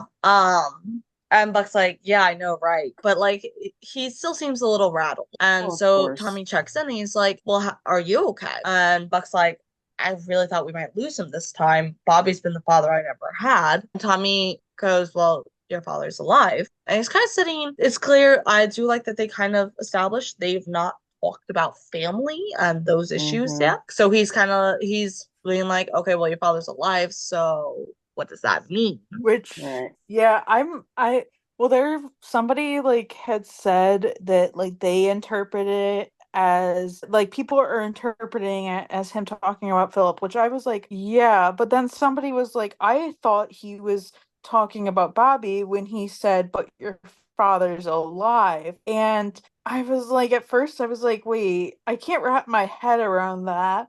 But then the more I thought about it, I was like, okay, I kind of see that, but I don't think that was an interpretation. But I like that that's how some people are interpreting it. I don't know. Mm. It's kind of funny to think about, but I don't think that's where they were going with it. I would love clarification Well, just yeah, in it's just, general. Like if Tim clarified this, I would like clarification on what they were doing with yeah. this because I could see it both ways is the thing. Well, because Uh, it was the way the wording that Buck used when he said, like, Bobby's been the father I never had. But mhm. then Tommy's like, well, yeah, but your dad's alive. So they obviously, like you said, haven't talked about family enough to know, like, Buck didn't have a great childhood or didn't have a good relationship with his dad. So Mhm. Bobby's been the father, like, figure in Mhm. his life that he really looks up to versus his own father. Yeah, I'd be down with the Bobby interpretation of that, except for Buck's answer, because he goes, exactly, which is kind of being like, yeah, Right. my father's alive, so that says something about why I'm saying this. I do Right. think it's possible it is both, that it was predominantly, well, what about Philip?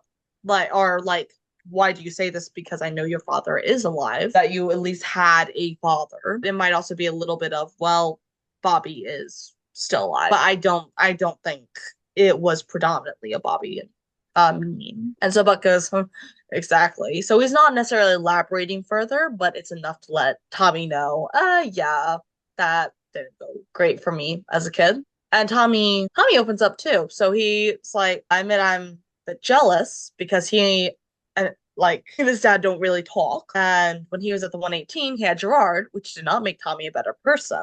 And he's like, come to think of it, Gerard is like having the dad I already have. I was like, oh, so that says a lot about how Yeah. Tommy. Yeah, which I really hope that they are able to talk about that more. I hope we get Yes. more of this for Tommy because I'm very interested in things, and I know Lou has added a lot of backstory and his own like things to Tommy, which I really like because a lot of things he's taking from his own life, which I love when people are able to do that in shows. I think it's Mhm. great. Mm-hmm. Tommy is very much Lou's character. Yeah. So it's like, I feel like, yes, obviously Tim has ultimate creative power, but we also know that he does talk to people.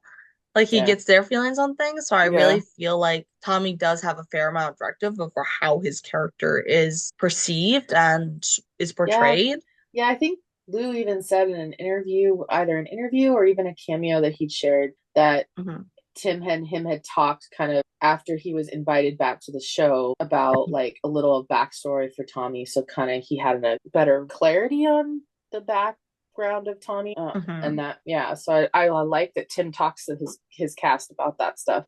Yeah, Oh it's yeah, super he's very great. collaborative. Mm-hmm. But yeah, so honestly, sometimes I marvel at the fact that Tommy turned out as great as he did when he had so long of being around all of that. Yeah. It's a struggle. This man Lou, was certainly in therapy. Lou Ferrigno Jr. is gorgeous. Just saying. Oh my God, yes. I love looking at him. Yeah, Which is why I started watching SWAT because I needed more Lou in my life. I Real. know. Yeah, she's just pretty. So moving on. So Buck goes, I guess we both have daddy issues. And Tommy's like, I don't. I'm like, well, you do have daddy issues, but not in the way we're talking about right now. Right. Because Buck's starting to flirt a little bit. He's like, I guess we both have daddy issues. So Buck's like, but you think I do? And Tommy goes, God, I hope so. And I love that. I looked at like a lot of people were like Tommy, and then like people were literally losing their minds over it, and people were My like, God. oh my God, that's terrible, like I can't believe he did that. And people were like literally just making it more than it needed to be. And I've saw Flirting. several people like being like, guys, seriously, that is pretty much like a kink for a lot of like queer people. Like that's pretty like, and I don't know, like I had seen somebody else say about that. They're like, are you for real? Like you're really gonna make a problem about this? Because if they wrote this for Buddy, and people were acting like that. True. And people That's were my acting other like, point. yeah, and people were acting like that if and people were acting like if like that they don't read like the most sexual like fanfics. Like you are not like this innocent person. Like we know what you read. We know Somebody what's said out there that. on AO3. Daddy kink is Oh, there you changed. go, 3. I'll read through it. It's just like Daddy, it's no, just like, it's true because queer community collectively has a lot of parental issues. So many people in there do in fact have a daddy or a mommy kink. It's not unusual. It's not unusual. Also, this is not the first time we've had kink introduced in the show. No. Buck canonically owns a cock ring. I was just about to say that. And is into public sex and exhibition,ism. Yeah, I know. And we know also he has a praise kink too. Oh, he does definitely have a praise kink. Yeah. Then we also know that Bobby and Athena are kinky as fuck. Oh God. Between I forgot Athena about having that. a handcuff kink and I Bobby and never- Athena I see role this so playing with femdom. Oh my God. Yeah. This is not only the gay firefighter show, this is the kinky firefighter show. I forgot about I love that. Oh, Good point. Good point. wow. Oh, and what is the other one? What's the one where like people get turned on because they're attracted to people who have like skills or knowledge of something? Competency kink? That. Yeah. Listen, like, there's there's that. I think Buck has got that too. Oh, yes, It's in the just gut for funny each because other. I see. Yeah, it's just funny because I see edits on the regular about either the Bobby Athena scene or Buck having a ring cutter and Maddie being like, "Why do you have that?" And then I'm just going, Or Bible too. Now it really stands for more things. That's But it's just like, hilarious. I don't know why people. I understand why some people were just like, people were not mad.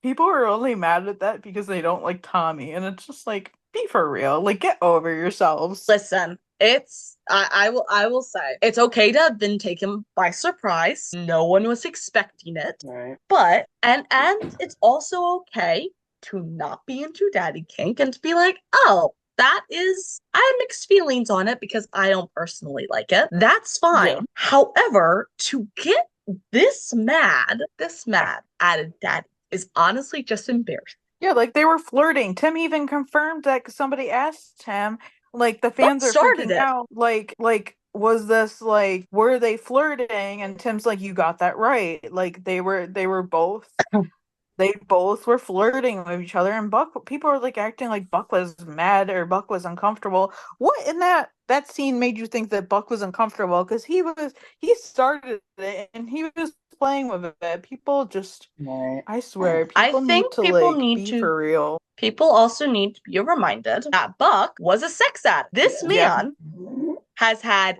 kinky, filthy, nasty sex for a lot of his life, and they're gonna have to deal.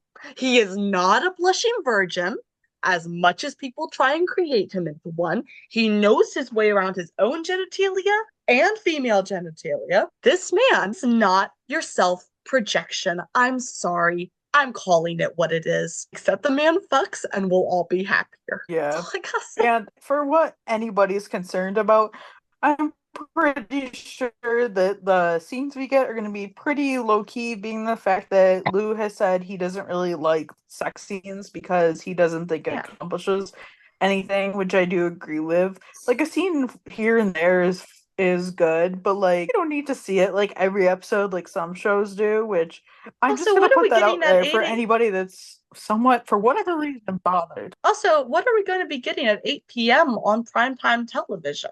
We are not getting full out porn. Yeah, That's that's a good true. point. Like it's totally like you're not. A kiss here and there is totally fine by me, Oh, and I yeah. like that. Oh, Like, yeah. I think this is Even probably the first suggestive relationship scenes where or we fade haven't to seen, black scenes. which I like. Yeah. Or even aftermath. Like they clearly Like, just had amazing sex. Yeah, like yeah, I'm fine with them being in bed together, but I personally yeah, feel like some of those scenes take away from the building of a real relationship because it's not all about getting in bed. Yeah.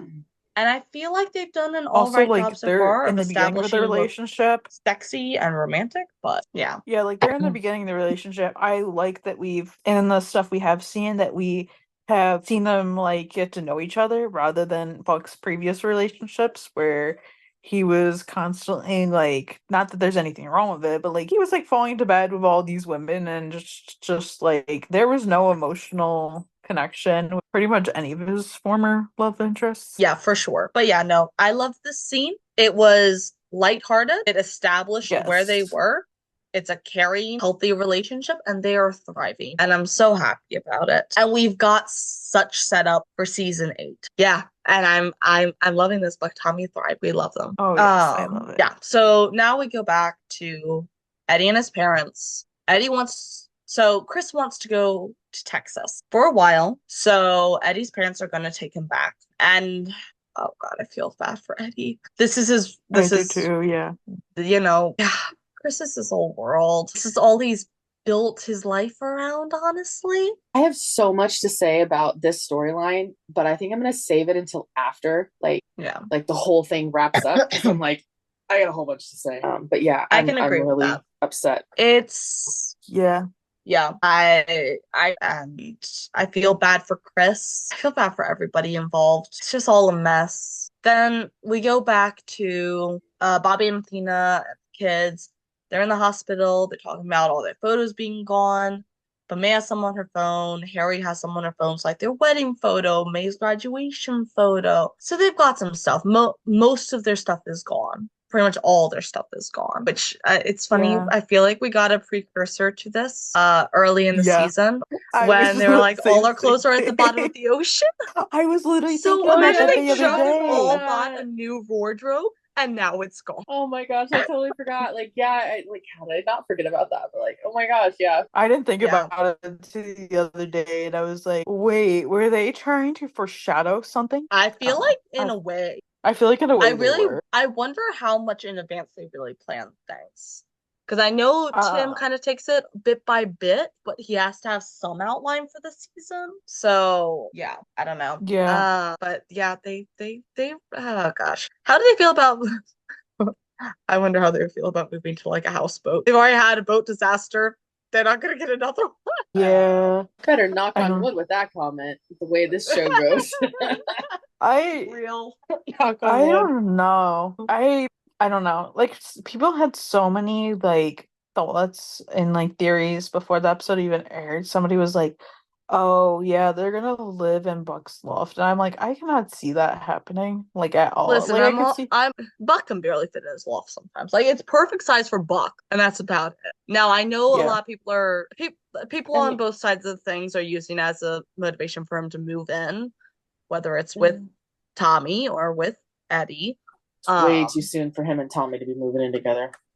Wait a second, and him and Eddie, I could see moving in together platonically, but that is not how most of these people mean that. So I am not Right. advocating for it. Yeah, I wouldn't want Yeah. that just because I feel like it would be different now. I don't think it would. I don't feel like it would look untoward or mean anything. They're best friends, and even I don't really feel like Eddie should be on his own all that much. Right. But I don't want that kind of ammo to be put out there. Yeah, just I mean, So- like, just in the fact that, like, it would give fans the wrong idea, not, like, obviously we know anybody that's level-headed knows that they're just friends Right. and, like, that they're, like, best friends, so, like, it wouldn't mean anything, but, like, fans would get, like, literally the wrong idea, and there'd be so much out there, and I'm just like, I do not want that.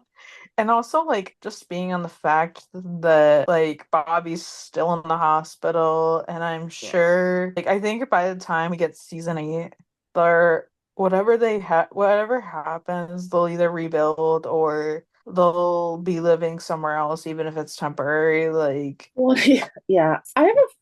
I know a family that literally just lost their house about 6, 8 months ago from a big nasty forest fire. And we were talking about like the repercussions of that. And like homeowners insurance will pay for it, but only they'll pay for you to like rent an apartment or like and rebuild, but it could take years to like actually rebuild their house. So like oh my God, it takes so long. like they can totally rent an apartment for a couple of years if they want to rent, or to like if they decide to buy their own, then the homeowner's insurance will no longer pay anything for the house that burned down. I was like, yeah, it's crazy. Wow. So I definitely see Bobby and Athena and possibly the kids renting something or doing something, but yeah, it's Honestly, not good. I'd wonder if they'd start to downsize. Like, because that was a big, massive house, but like, May's off at college, Yeah. Harry's only there. Well, he technically is living with them right now, but yeah. And I think May has her own apartment, so that's not really like a major concern because she does have her own place. So really,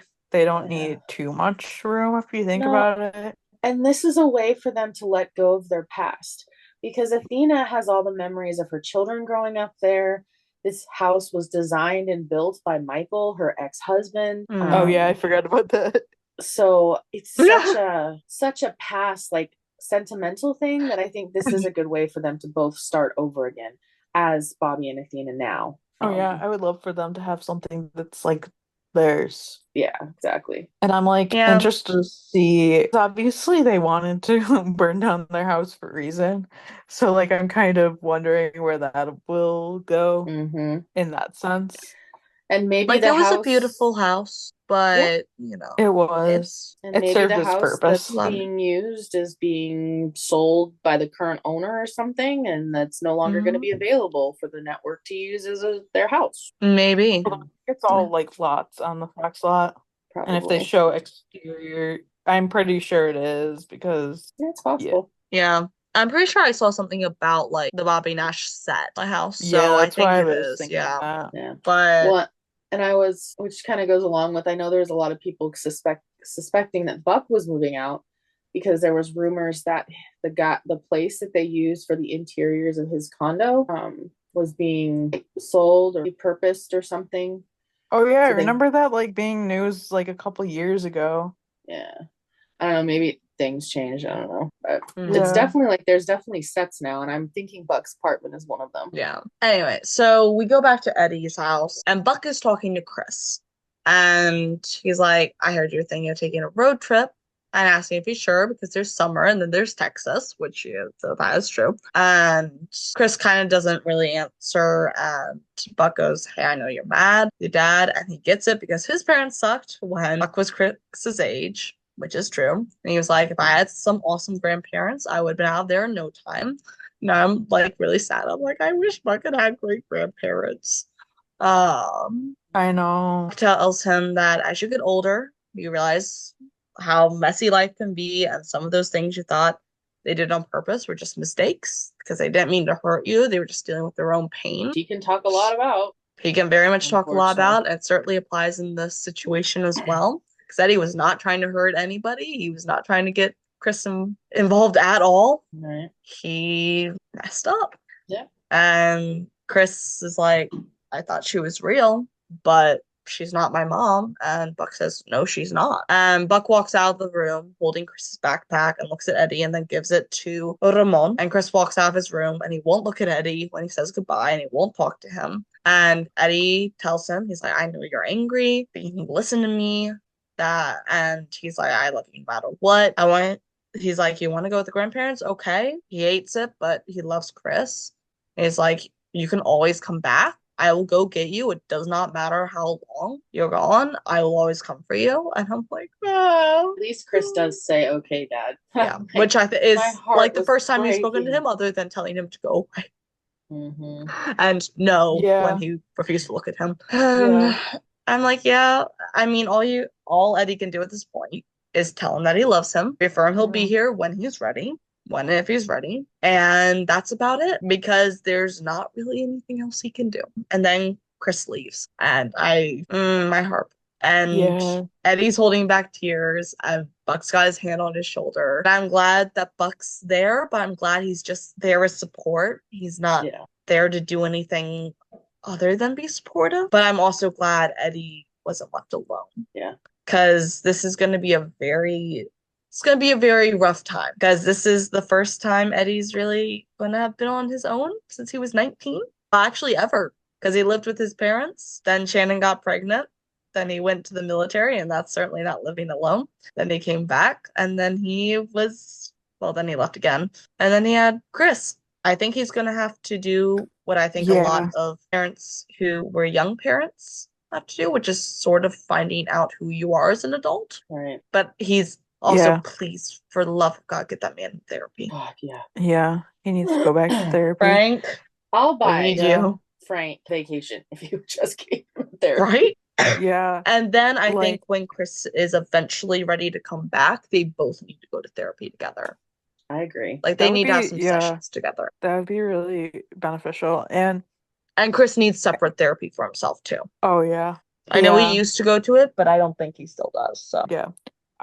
This is interesting because a lot of people are like, oh, I wonder if they'll bring up the will. And like I kind of was like, why would maybe. Here's the thing. I don't know. It's gotta come up at some point. But has it? Also, see, here's the thing. Will. First of all, I've always loved that Buck was in Eddie's will, that he was going to be Chris's guardian. That is a good thing. However, I feel like the fandom has almost used it as a marriage certificate. Yeah. Yeah. It's not quite that. Like, oh, but the will, what about when Tommy finds out about the will?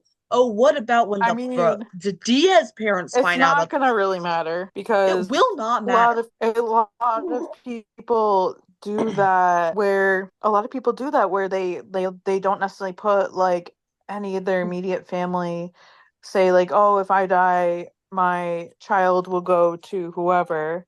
Mm-hmm. It's like the will only ever becomes relevant if Eddie dies or becomes what I will say. Or is no longer able to. What I will say care for Chris physically about that whole thing is that people were like, oh my God, like what if Chris goes to live with Buck for the summer? Okay, that would never happen. That is straight out of fan fiction because Buck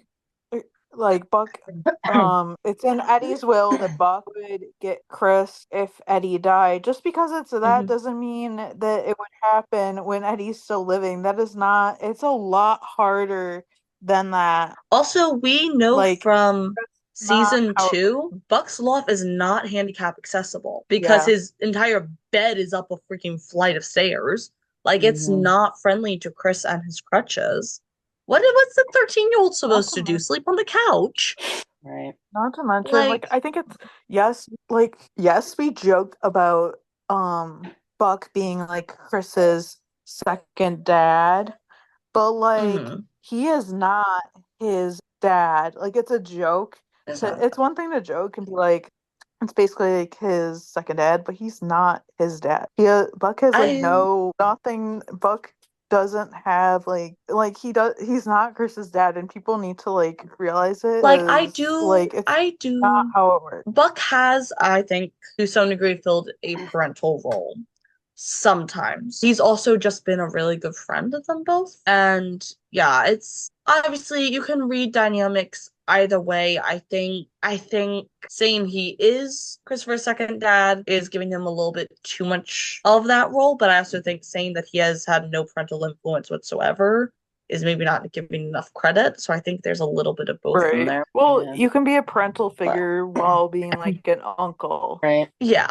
I guess it's just discrediting so much of Eddie. Yeah. And I mean, it's been said in interviews by Ryan and Oliver and even Tim that Buck and Eddie have kind of gotten this co-parenting role with Chris and it's very common when a single parent has adult friends in their lives that are around a lot with the kid. It's not uncommon for that kid to start looking to those friends of their parents as aunts and uncles, and maybe somebody is more of a parental role. And so it's not surprising. But yes, there's the will. And I just think that's such a minuscule thing. It's just a piece of paper that legally is saying that if God forbid something major happened to Eddie, that he could not care for Chris, would get Chris. Yeah. But Eddie still has his parents. Chris still has a relationship with his parents. What I was going to say earlier, and I'm like, now that since we've wrapped up this like discussion about it, I'm going to say this. I think it's absolutely fucking stupid that they did this. This is telling a 13-year-old out there in the world that if mommy and daddy piss you off, you can just go run to grandma and grandpa. Like, that's not how it freaking works. Child custody is not. That's like, it's one thing if they live across the street or down the street or in the same city. They live in a freaking other state. Yeah. Eddie should have put his foot down and said, no, I don't care whether he's pissed at me, wants to kill me, wants to hurt me. He's staying here. He's my son. We're going to work through this as a family. But instead, he just decided, okay, fine, Chris wants to leave. And Ramon's snide comment about, well, just don't wait 30 years to figure it out. Oh, I was not happy. Oh, man. Yeah, well, because there is an age where, as a child, that you do kind of get to pick and choose where you live. Right. And I feel like Yes. if Eddie had put his foot down, I think Chris would have never wanted to do anything with him. I think, like, obviously giving Chris a choice and right, which like, I agree. I don't- Chris does deserve to have a choice. He is old enough to have a say. yeah, like, it just wouldn't have been good if Eddie made him stay there. It would have just created so many more issues that could have possibly become like legal things. And we know Chris isn't going to stay away forever.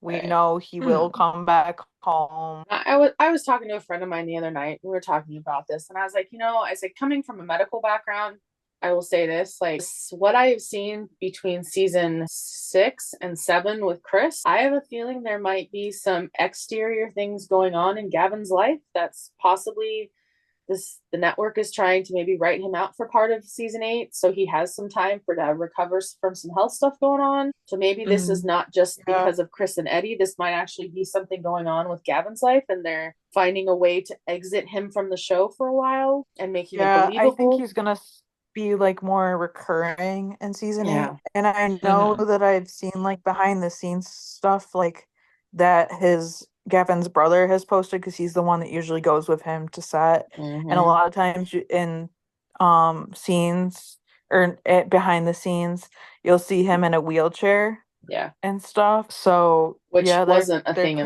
as much before. So it probably has to do with the fact that he's like getting older and he's growing more.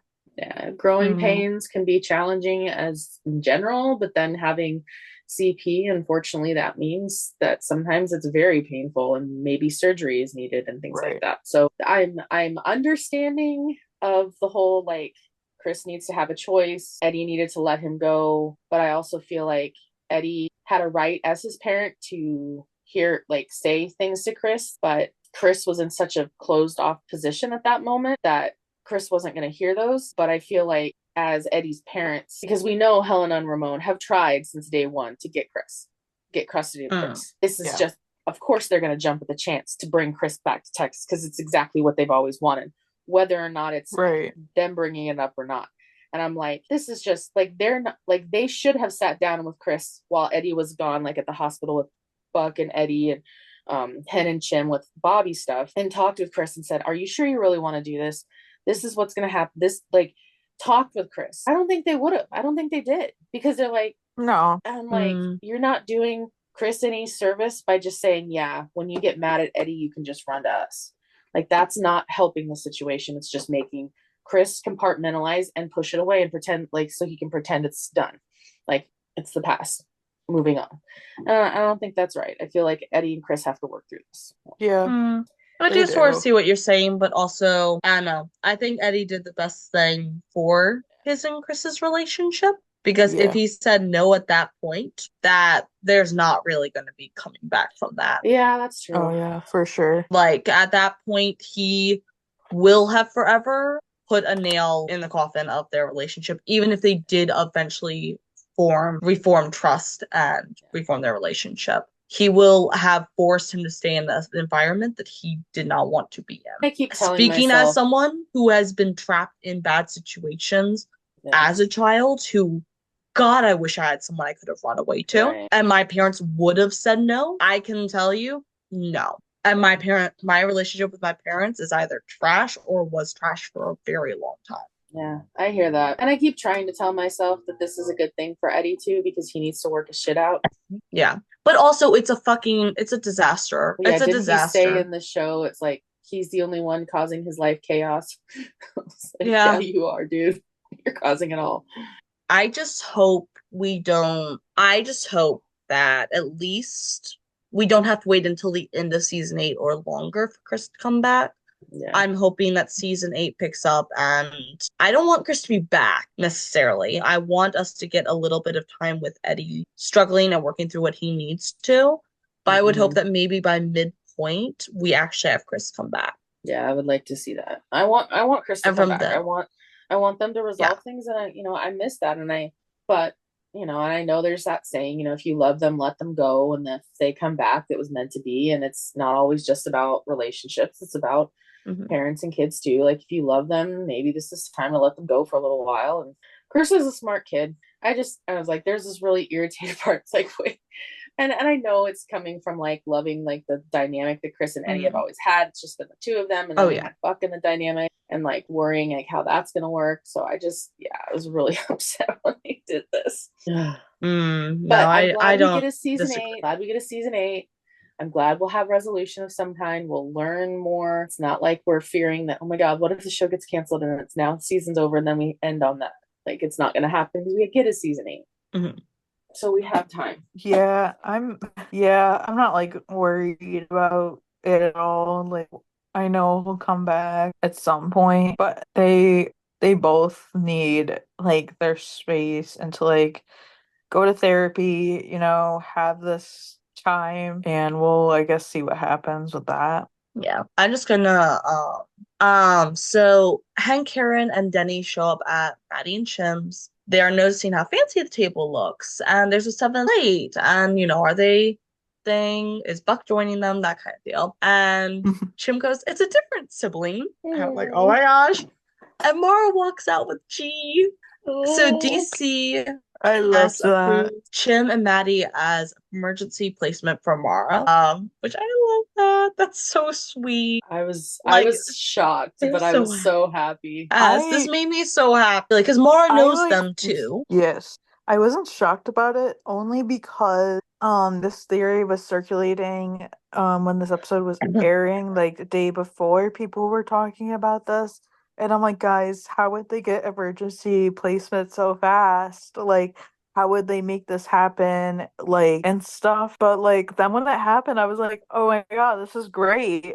Well, yeah, and I think it's been building because I think, especially at the end of the last episode, Chim and Maddie are probably like, they wanted to help. And I think when Ken made the comment about there's really only one last thing we have left to do, and that's to beg, I think that was when Chim and Maddie were like, no, actually there's more. We could do that. If we're their friends, we could help them. And I was like, I'm glad, because then it's proving like, hey, we've got your back, like, which is awesome. Yeah.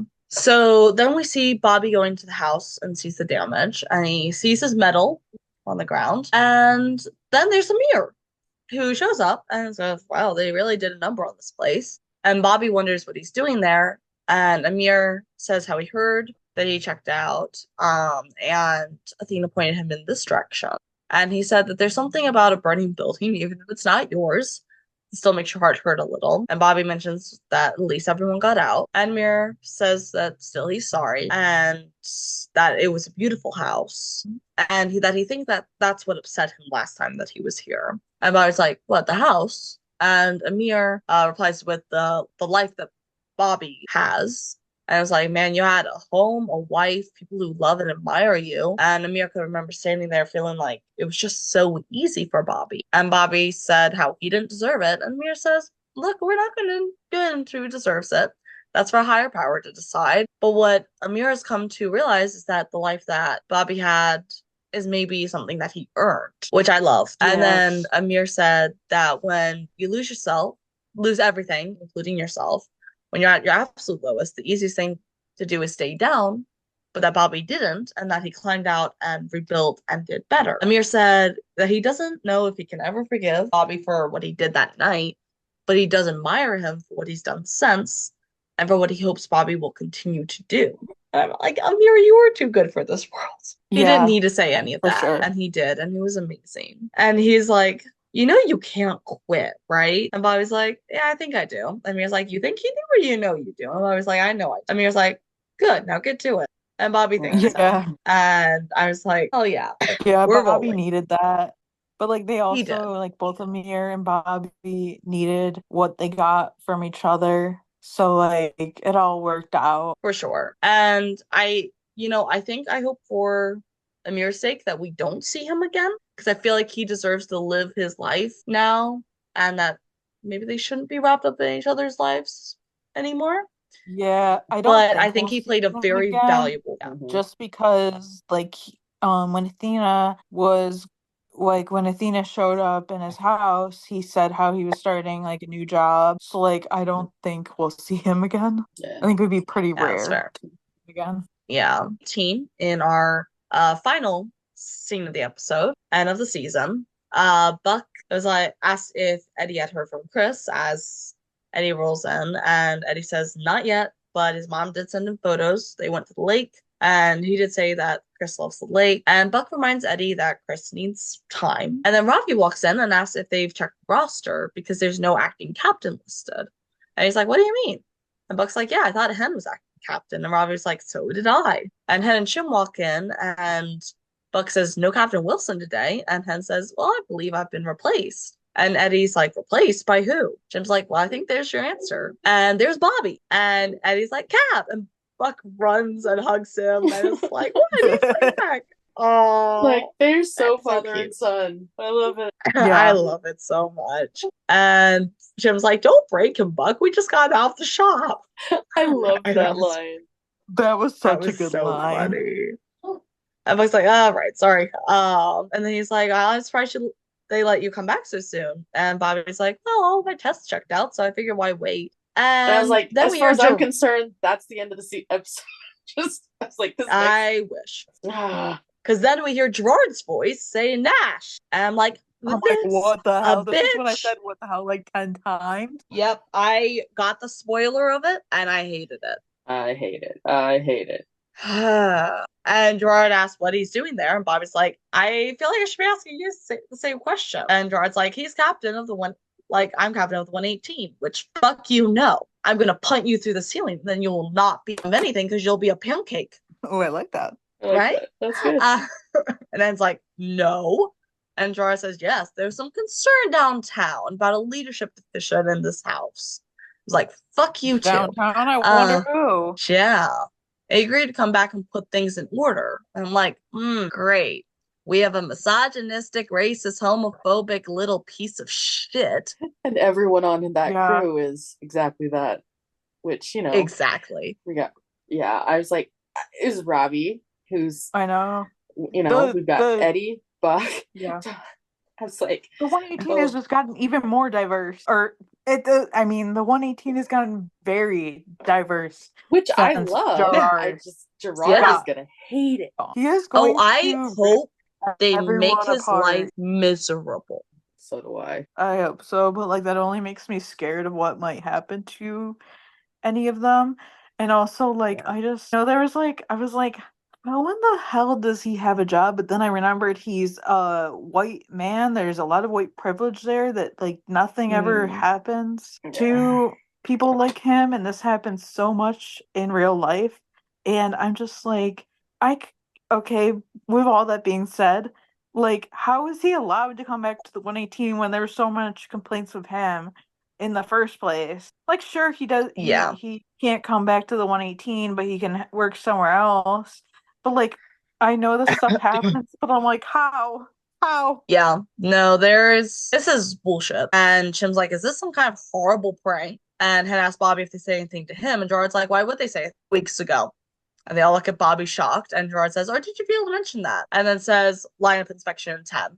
Yeah, I think Bobby forgot he quit. I don't think he forgot he quit. I think he just had time. He was in the hospital. Like, my thought is like, how, like, I think that Chief Simpson should have like paused the resignation when he knew Bobby was in the hospital and he should have waited because it was I don't. obvious to anybody that like he wasn't in the right headspace. I disagree, actually. Because yes, that's how it would be easy to have him give his job, sure. But Chief Simpson didn't need to do that though, because as far as he was concerned, Bobby had straight out argued with him to get him to accept his resignation. As far as he was concerned, it did not matter whether he was in the right frame of mind or not. This man had made it very clear what he wanted to have happen. So it wasn't his job or anything else. Well, I think Bobby coming back when he did, he was hoping he would have time to rescind his resignation and pretend like it And never happened. Chief Just Simpson probably unfortunately, would have done that. yeah. But Just unfortunately, we know Ortiz is out to get her 118. And so, of course, the minute like anything came across her desk that might have looked like, somebody was leaving, she's like, oh, I know a captain that I could dig my heels into. And she did. Just, the picture makes me think there's something going on with them. See, yes and There's no, definitely a because that wasn't even like anything to do with the show. It was just behind the scenes. Oh, yeah, okay. but I wouldn't be surprised if they I were think it will play in a role, but I cahoots. don't think that Yeah. it's like directly involved. I'm not We'll sure. see. But it's gonna be a mess. Next season has a lot to unpack, that's for sure. Yeah, I'm like too calm about it. I'm like everything's gonna be fine. Like I already know, sort of, or I don't know. I know nothing, but I have an idea in my head of how it's gonna go. Yeah. Like that will be our arc, and there will be something else chaotic happening at the same time, and then it'll be interesting how it ends. And Bobby, because we know Bobby's coming back, like that would just be so stupid for like him to be like, okay, I'm gonna come back, and then like we not get that at all. Yeah. Yeah, I feel like we'll get it. I mean, all in all, I liked the season finale. It was very action packed. I felt like there was a lot of emotion, a little more emotion than I'm used to, but it was good. I just really didn't like that last few sentences, and I really wish I didn't have to see Gerard again. I can only imagine the text that Buck sent to Tommy. Oh my God. Yeah, I cannot wait. Like I'm just waiting for like I don't know what I'm waiting for, but like I'm just hoping for something, I don't know, with Tommy. Like I don't know what, but like I'm just waiting for Buck to just unload on all the stuff, and it's just like Buck and Eddie and Ravi are all the ones that weren't there when Gerard was there, so they're gonna Right. get a taste of that, and I bet Buck's wishing that it wasn't. Gerard is, oh my God, like just thinking about everyone that's at the 118 now. Yeah. Gerard is fucked. Yeah. He's gonna have so many complaints on him. I'm imagining just first day, they're all just gonna file a massive, or I'll just walk out. Honestly, I'd imagine all of them would do that. They're like, nope, peace out, I'm gone. They go on strike. they're like, hell no. Should I just go straight into outro or? Yeah, I feel like this was a great episode or great set of episodes. I'm bummed that we're not getting any more, but I'm also excited because we get season 8. So, and we won't have to wait as long as we did to get season 7. Exactly. Yeah. I'm and excited. Season 7 was great, and I'm excited for season 8. Like I'm back in love with the show again. Yeah, I know they really did do good with season 7. Like, we had some great episodes. I know a lot of people were talking about how like this finale was better than last year's. I mean, true. And it was a great season. Like, I'm excited to see what they bring for season 8. Yeah. Oh yeah, but I have full faith in everything that they're gonna do, and I'm so excited. All right. Thank you guys so much for joining us and listening. Please be sure to subscribe to the podcast wherever you get your podcasts. Be sure to check out our website at 911 LS Roundup.